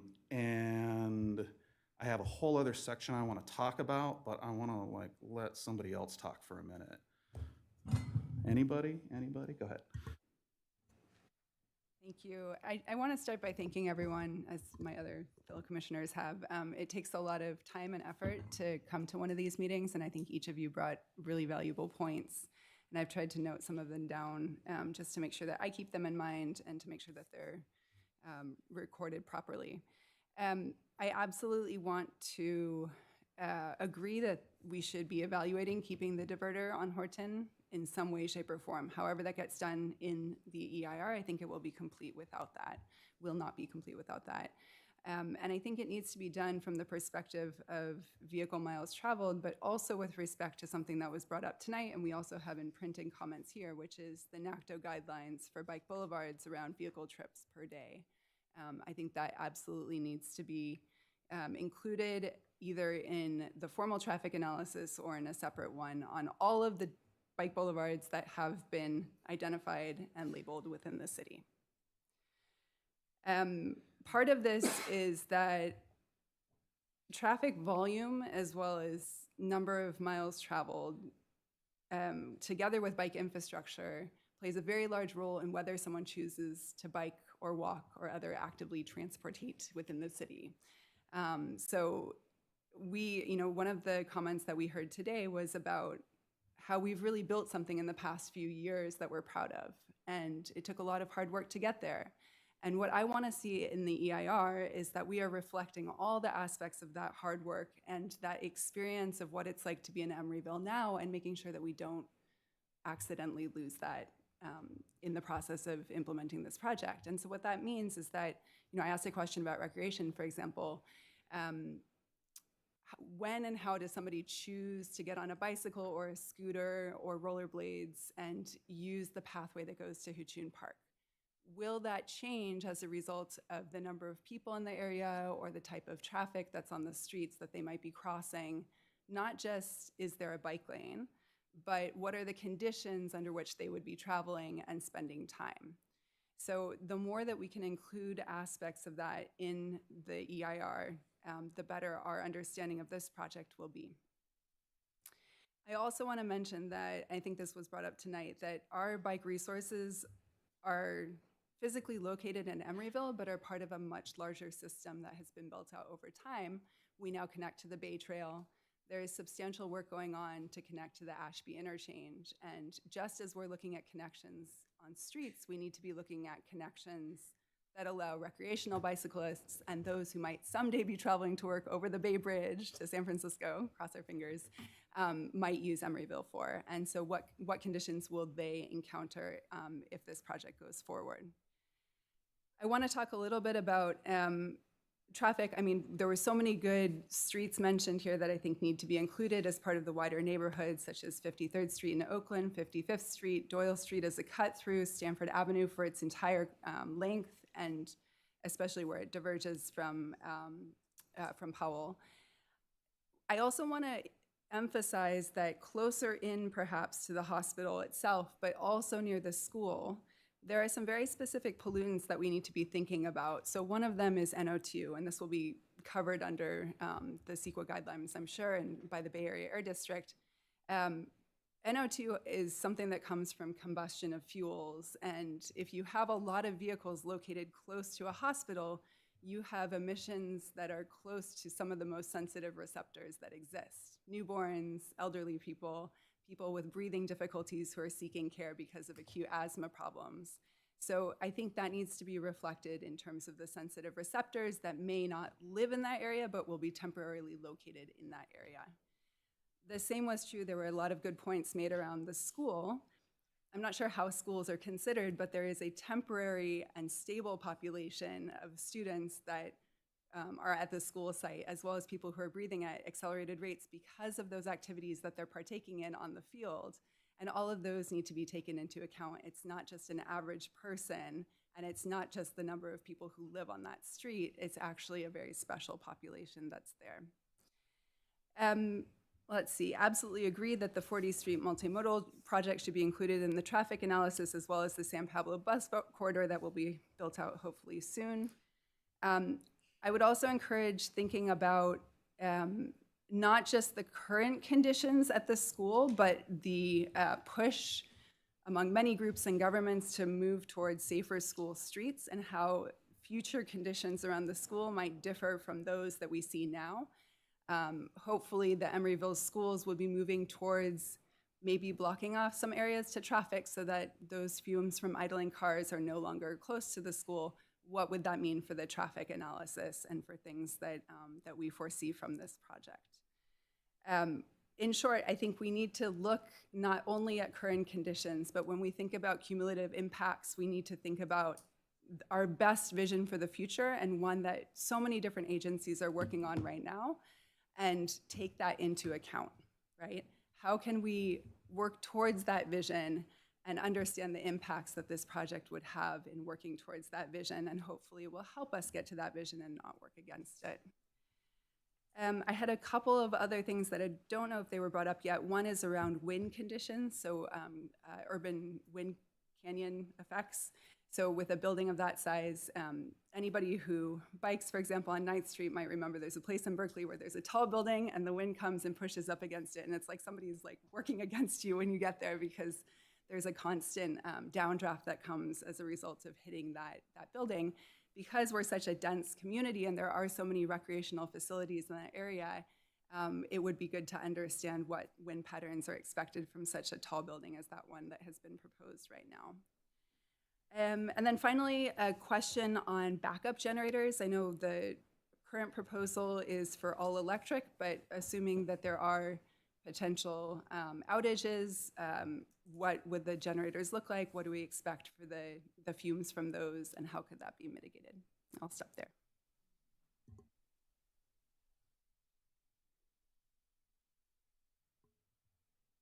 Great. I just want to thank everyone for attending tonight. Thank you, Chair Wax, for the ecological lesson on otters and beavers. I've learned something new tonight, so I thought that was great. I just want to encourage everyone to stay involved. I think your comments tonight have pushed meaningful change onto the project. I think the project is continuing to get better over time, and these comments are going to lead to a better project overall and a more robust analysis for the EIR. I'm confident in the project team. UPP and Fear and Pierce are great consultants to have for the city side to conduct a thorough and robust EIR analysis.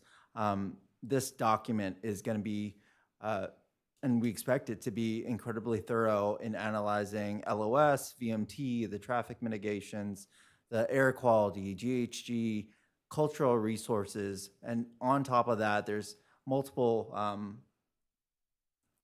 thresholds that are being met and studied under this document. I think that everyone is going to be encouraged to stay involved and keep working through this entire process. There's one comment in the beginning from an anonymous person about transparency, and I encourage folks to keep the city involved in your communications with Sutter. If you're not getting an answer, to copy them on emails. That's part of the public record. So if you're feeling like you're not getting involved or not getting an answer, copy the city, and the city will have that as their record, ensuring that you get the answers you need as well. I just want to keep encouraging folks to stay involved. I know this is going to be a very long process, and there are going to be multiple avenues for public comment, but we really do appreciate everyone being here and taking the time. Again, we're all part of this community. We just really want to see anything that gets approved, that it's a high quality project that adds to it in the best way possible.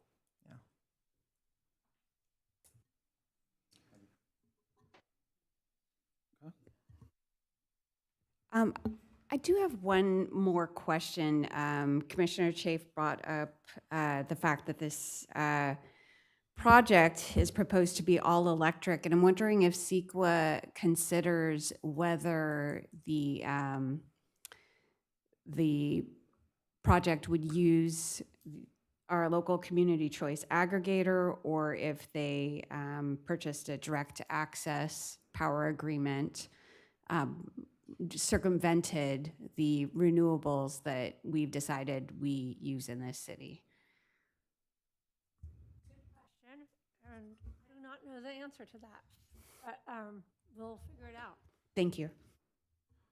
As a follow-up to that, I wasn't really sure exactly where this might slot in, but yeah, speaking of the generators, backup power is a very fast-moving topic. There was a guy who was running for governor who liked to repeat that battery prices have come down 80% in the last 10 years. And when you look at what's going on right now with the capacity build-out, I would expect maybe not that exact curve, that would be crazy, but a dramatic continuing drop. And this decrease in prices, and also the fact that you've got your more dense, slightly more scary flammable type batteries, and you also have your somewhat less dense, less expensive now ones that are a lot safer and more stable that are being used for a lot of grid expansion.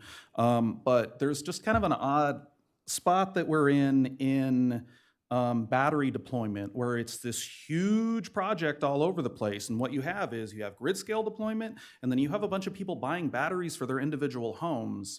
And sorry to borrow a phrase, but like, where's the missing middle? Where are the facilities putting batteries in their facilities as they build them? This would not have been normal all that recently, but 10 years from now, when this place is built, what are the prices going to be? And here's what batteries do for you. Not only do batteries, I think most people know this by now, I'm sorry, but not only do batteries provide you with backup power, but when you own the battery, you get to do power arbitrage, which is going to reduce your impact on peak power demand by drawing from your battery when power is most expensive on the grid, which is the time when the infrastructure is most impacted, be that transmission, but also this thing that we call peaker plants.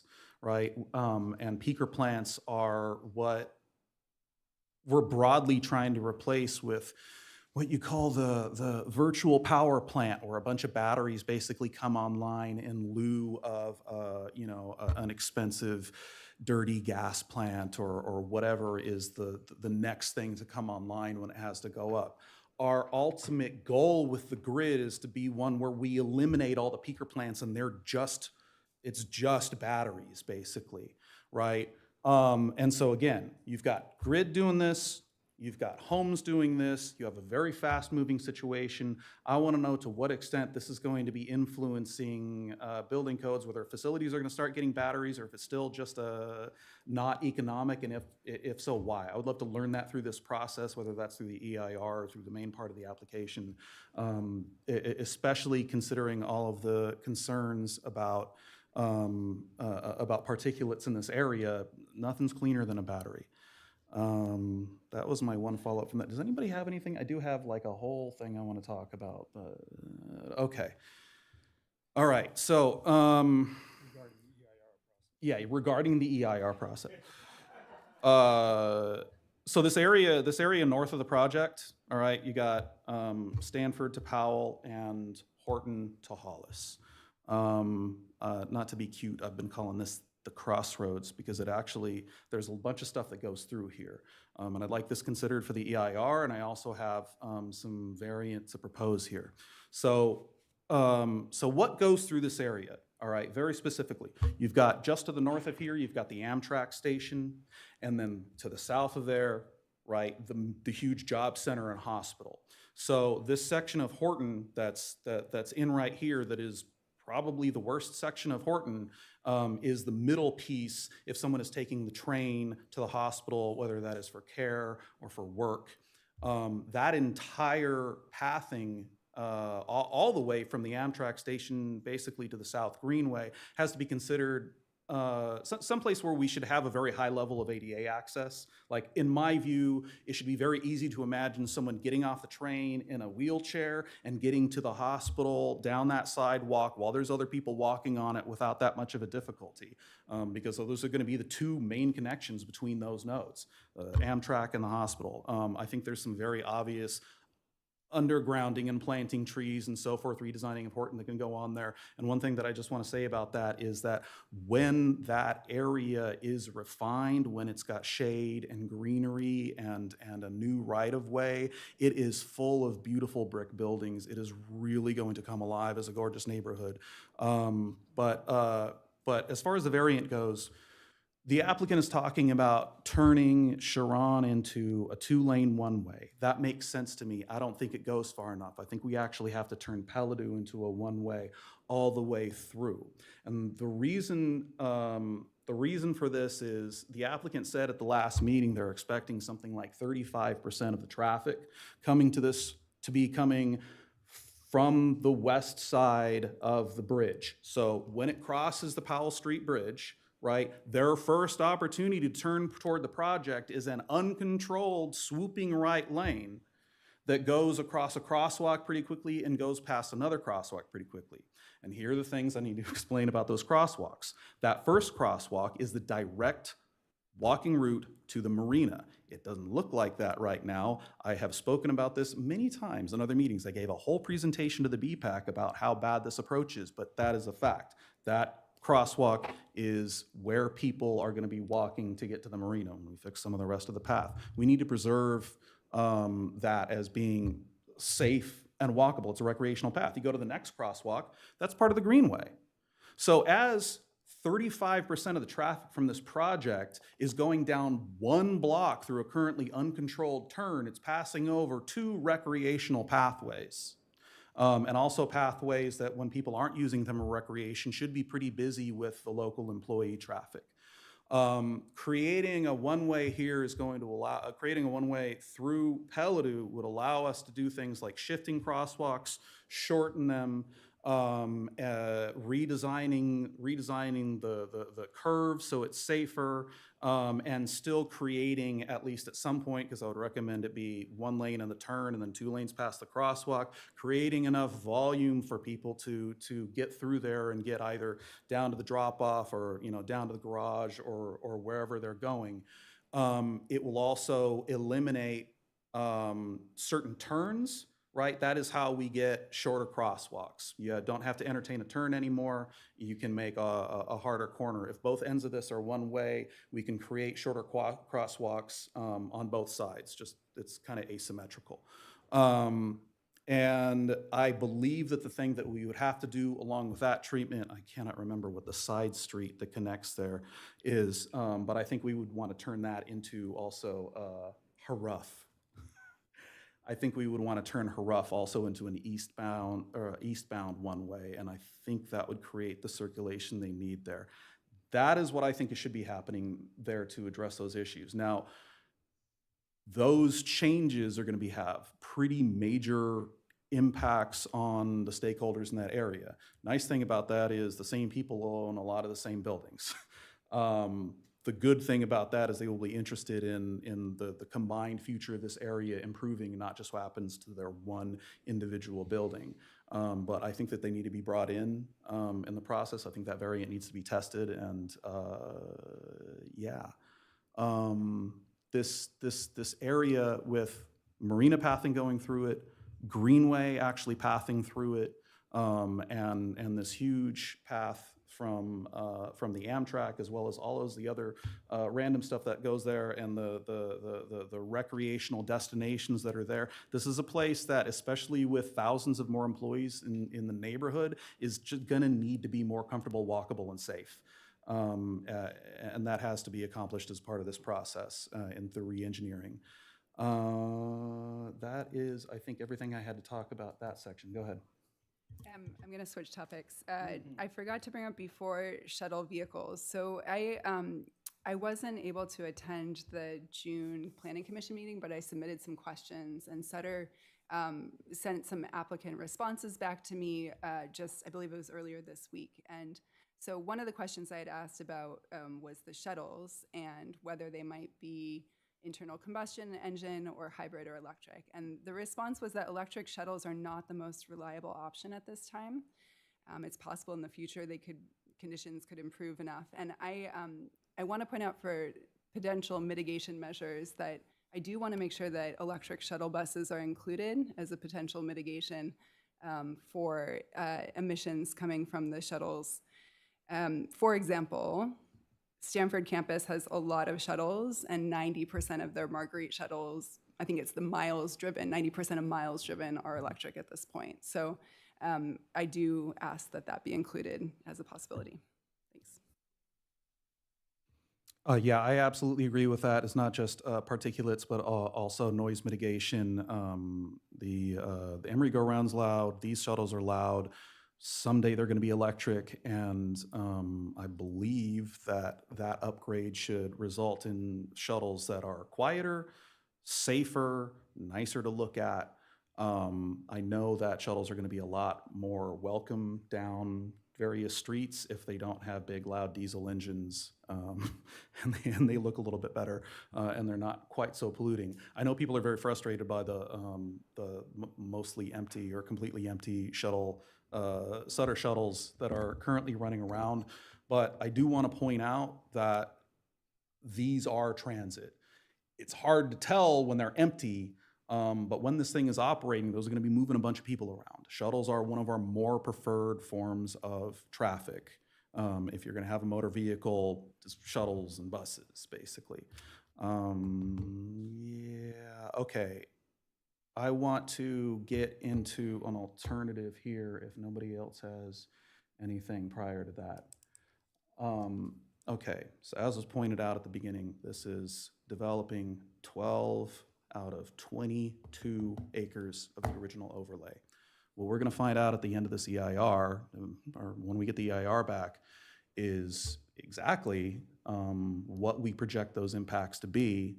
But what we're looking at right now are traffic impacts, at least, that are several times what we had planned on and allowed through the original overlay, while only getting like 60% of it in total developed. I consider this a problem. I understand that it might not necessarily be solvable. However, an alternative that would mitigate a lot of problems would involve Sutter developing the rest of this overlay. And what that would involve, obviously there would be a transfer of the parcel with the garage, and as well as the very large parcel that is to the south of this hospital development. Can this be done? I don't know, but I want to talk about what it would make possible anyway. This housing inclusion variant that is at 95 feet and 8 stories, bringing over 150 housing units. Imagine if we were doing a similar project on that large Griffles parcel, how much workforce housing could fit there. If you want to make an impact on VMT, you want to make an impact on public safety, you want to make an impact on noise and pollution, and you want to counterweight some of these impacts with the positive impacts of having a lot of new residents. You want to lock in some of the supposed advantages of bringing in a bunch of employees, which is that they're going to be part of the community. Having a large anchor of housing there will do amazing things for the impacts here. This project, as it is bringing a whole lot of impact, a whole lot of stuff that this community does not want. It is putting a lot of regional scale impacts on a very local city with a very local footprint for its budget. To me, the way you counterbalance that is by bringing in something that we really want that has the same sort of impact. Now, there are some things that Sutter could do that would be really nice. There's going to be stuff that's going to be in the community benefit agreement, and this stuff is going to dole out over time. They're going to be paying for it in money, they're going to be paying for it in personnel hours, et cetera, et cetera, et cetera. Those things are not going to return money to Sutter Health. Building housing doesn't return money to Sutter Health at the same rate as more hospital, but if you were to build more hospital over that footprint, obviously now you have a massively expanded impact. The idea here is an alternative that drastically reduces the impact. Now, the reason the key element in this, in my opinion, now you could do that separately, but is this idea of stretching the hospital across Horton. This can only be accomplished if we have found a way to not need traffic to go through Horton. In my opinion, the housing element is the thing that can get you down below that threshold with the addition of additional parking at the Griffles minus what they need.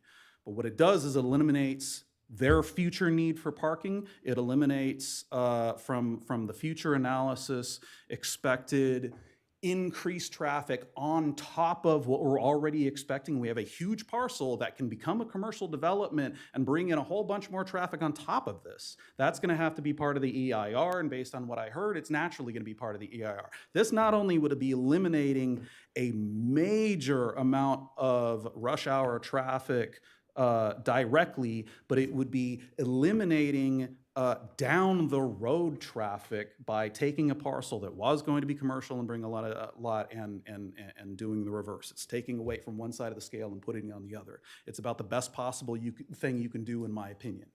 But stretching that hospital across Horton allows you to also work on other impacts, right? We're gonna have major water impacts here. It's already been clarified that our gray water can't be connected to the main because it's medical water. Well, you barely have any terrace because this hospital is being built on a very small footprint, right?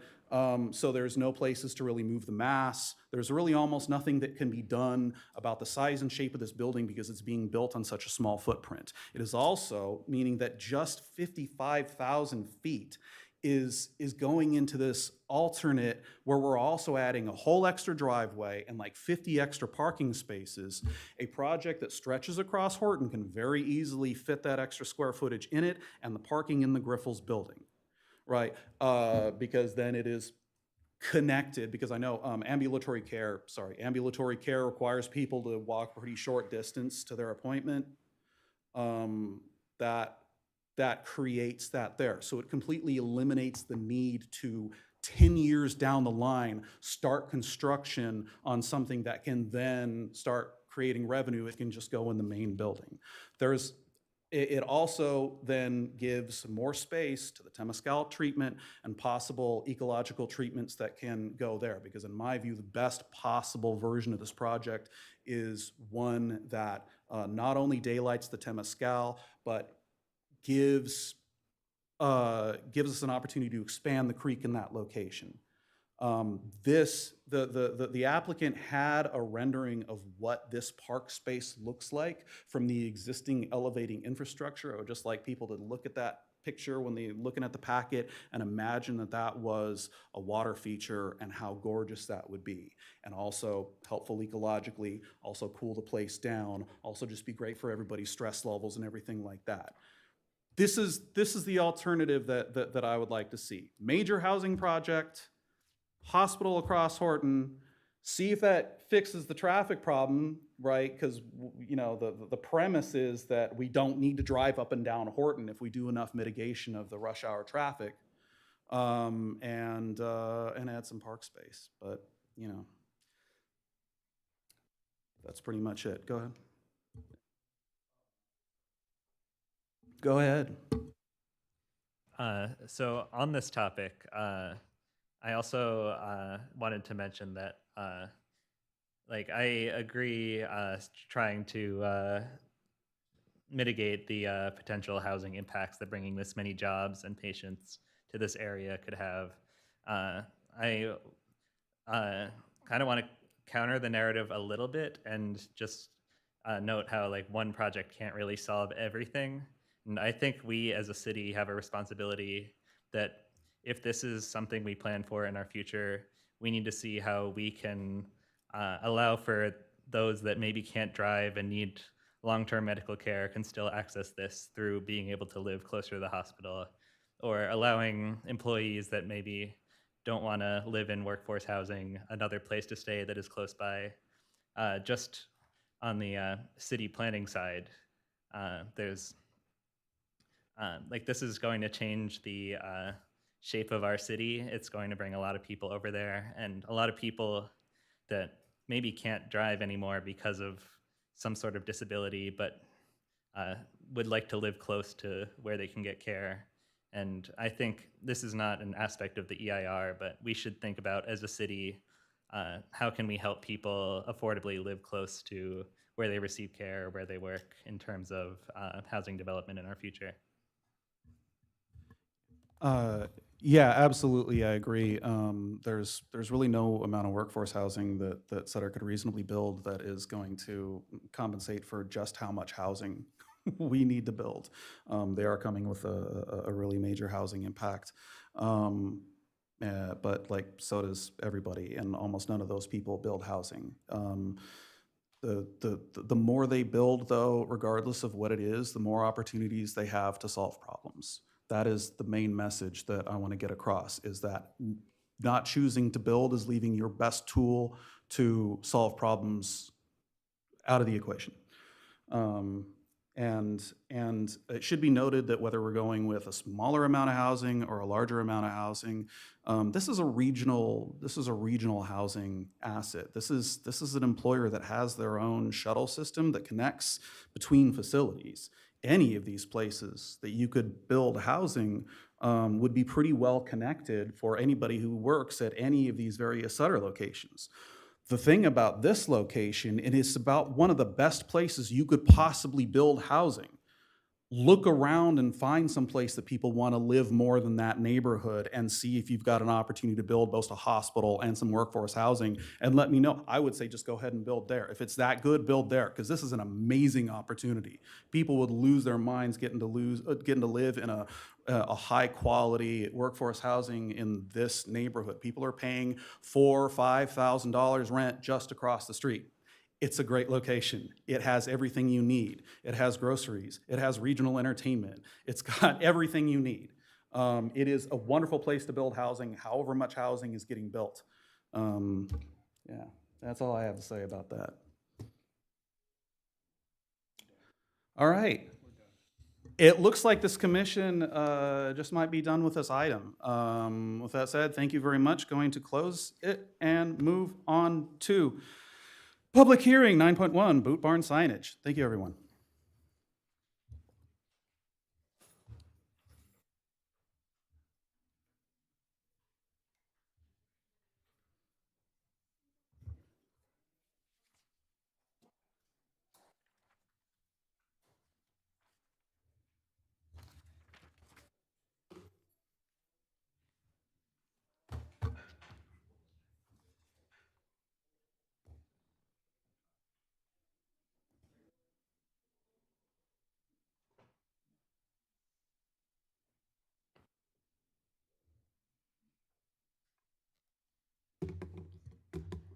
Right. Good evening, commissioners. This should be hopefully a little bit of a mental break. A lot less complex, I would say. Okay. Alyssa Chung, Associate Planner. I am presenting tonight on the Boot Barn signage for 3938 Horton Street, Suite 200, which is the western tenant space at that building. Site location, you may recognize it. It's the same project site as Total Wine and More. It's just, again, this space on this side. Here's a closer view of where the Boot Barn tenant space actually sits, along Horton and 40th Street. Just for background, in around 2024, the existing building at that site was divided into two separate tenant spaces. So Suite 100 was occupied by Total Wine and More. You saw them here for both their use permit and their major sign permit. And Suite 200 was occupied by Boot Barn. So in June of this year, staff actually did approve a minor sign permit for Boot Barn to meet their expectations for their opening date, but simultaneously Boot Barn did apply for a major sign permit for sign area that is really consistent with Total Wine and More, but again required Planning Commission approval. So this will basically just be a change in their signage. Boot Barn is currently open and had their ribbon cutting. And just as a reminder, this particular part of the shopping center is actually subject to the general sign regulations, not to the master sign program. Here's the current tenant signage, so Total Wine on the right, and then Boot Barn's existing wall sign at their new frontage. So the general sign regulations state that proposed signage in total must not exceed a ratio of 1 square foot of sign area per 1 linear foot of building frontage. For the the Boot Barn portion of this building, that's 360 linear feet of building frontage. They're proposing in total 350 square feet. So they do meet that requirement. Major sign permits are also required when wall signs are over 50 square feet, if they are mounted more than 25 feet above ground, and if they propose tower signage. So the wall sign is larger than 50 feet, and they are proposing tower signs, like so. So the wall sign is 126 square feet. It will replace what is currently there. And then the 3 tower signs in total will be 223 square feet. I apologize, that was a... okay, this is the wall sign. Again, 126 square feet, mounted at 18 feet. That's measured from at grade to the top of the sign. It will be internally illuminated with a dimmer switch. So you can see on the left, that is the existing sign, considerably smaller so that it could meet the minor sign permit requirements. New sign, considerably bigger, fitting kind of that marquee area. And then in terms of tower signage, they're proposing tower signs that are consistent with what Total Wine proposed. So each of these is approximately 75 square feet. They'll be on the south, east, and west faces, and they'll be mounted directly below the Total Wine tower signs. That's approximately 50 feet above ground, and they will not be illuminated. So the findings that are required to approve a major sign permit: the proposed signs are necessary. They're no larger than necessary. They comply with the planning regulations and design principles. They're in keeping with the visual character of the area. They are readable, and they relate well to the buildings and architectural features. In addition, you must make the general design review findings. The design is consistent with the general plan.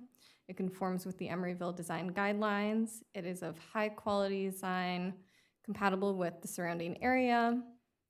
And staff does believe that you can make these findings for this, being that it is consistent with kind of the regional retail area and with signage currently and previously approved at the site. I do have Ryan Drury here from Pacific Neon Signs as a representative of the applicant. And I'd like to invite him up just to introduce himself.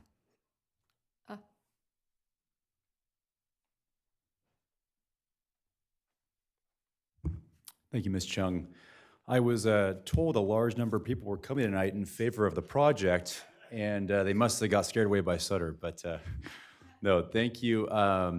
Chair Wax and the commission, thank you for hearing me tonight. My name is Ryan Drury with Pacific Neon. We are the national sign vendor for Boot Barn, and I am the account manager. So they asked me to come personally and travel here to speak on behalf of them for this project. Ms. Chung, thank you for all your efforts and the rest of staff in guiding us through the process here and getting them opened as well too for their date, but also for exploring this option for their location. Ms. Chung explained it beautifully. One thing I'd like to note in terms of the package, when it came to actually looking at the proposed wall sign, we really based it around balance with Total Wine & More, who's right next door. For context, their package is 6'8" by 26 feet. We're going at 4 feet by 31'4". So comparable to make sure that we balance the aesthetic of the area, the building. That's all I have to say, but I'm open for questions. And again, thank you for hearing our case today, this evening. I have, my question is, I go by there all the time, and the northwest corner of that building, on the west side, facing west, is like a perfect blade sign location, or not blade sign, but a perfect, because it's perpendicular to all that traffic coming down 40th Street, crossing the bridge, et cetera. Why no sign there? Great question. So the package presented was part of the lease that was given to Boot Barn by the landlord. However, I would love to have a friendly amendment to that lease with that. But that's, yeah, it was all based around what was approved in the lease package. Yeah. We're open to more ideas, always for branding and for visibility. Yeah. No more questions from the commission? All right, well, I'm gonna open the public hearing. Any members of the public who want to come up and comment on this item? Seeing no members of the public, I'm gonna close the public hearing. Commissioners, do you have any comments? Do we have a? Move to approve. Second.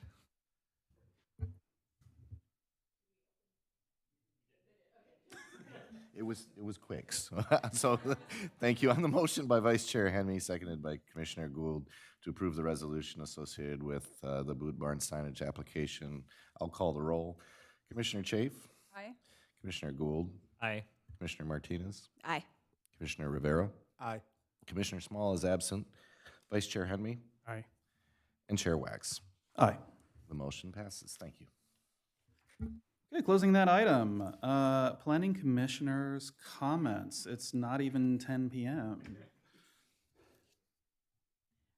Earlier in this meeting, Commissioner Martinez mentioned data centers, and that got me wondering where data centers fall currently within Emeryville's planning policies. And I don't really have a much more informed question than that, other than, what zoning use would it fall under? And if such a proposal were to come to us now, how would it be handled? Right off the bat, I can't say which zoning, but typically it would be in an OT zone, it would be in an MUR zone, so a large number of the city. In terms of permitting, it would require a major use permit, depending on the size, unless it's a really tiny one inside an existing building. That's a different matter. But if it's a new data center of a decent size, it would need a major use permit and would bring it in. In any case, the director has the prerogative to, push anything to the commission, even when only a minor permit is required. And something like data centers, we would look at it carefully. Follow-up comment on that. I think it might be a good idea for the city to explore policy around data centers and potentially looking at impacts from data centers to our environment, and whether that is something that Emeryville sees as part of its planning future or incompatible with what we're trying to build in the city. The good news here, if I may editorialize here, is that we are really expensive here for a data center to be proposed, but you never know. Yeah, I don't think we have any site big enough for such a use. I would also just note too, we don't know what we don't know about any such proposal. So, we have permissive zoning here. If something were to come in and we didn't have a zoning classification for it, it wouldn't be allowed, just, off the bat, because we don't have a zoning classification for something incredibly specific that didn't fit into a box that we have already created as part of our code. So there are, I just want to make sure we're clear that it might not be possible as well. Like it just depends on what kind of proposal would come before us, and we'd process it accordingly.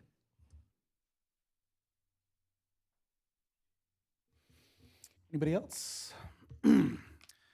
Well, seeing no further comments from the commission, this meeting is adjourned.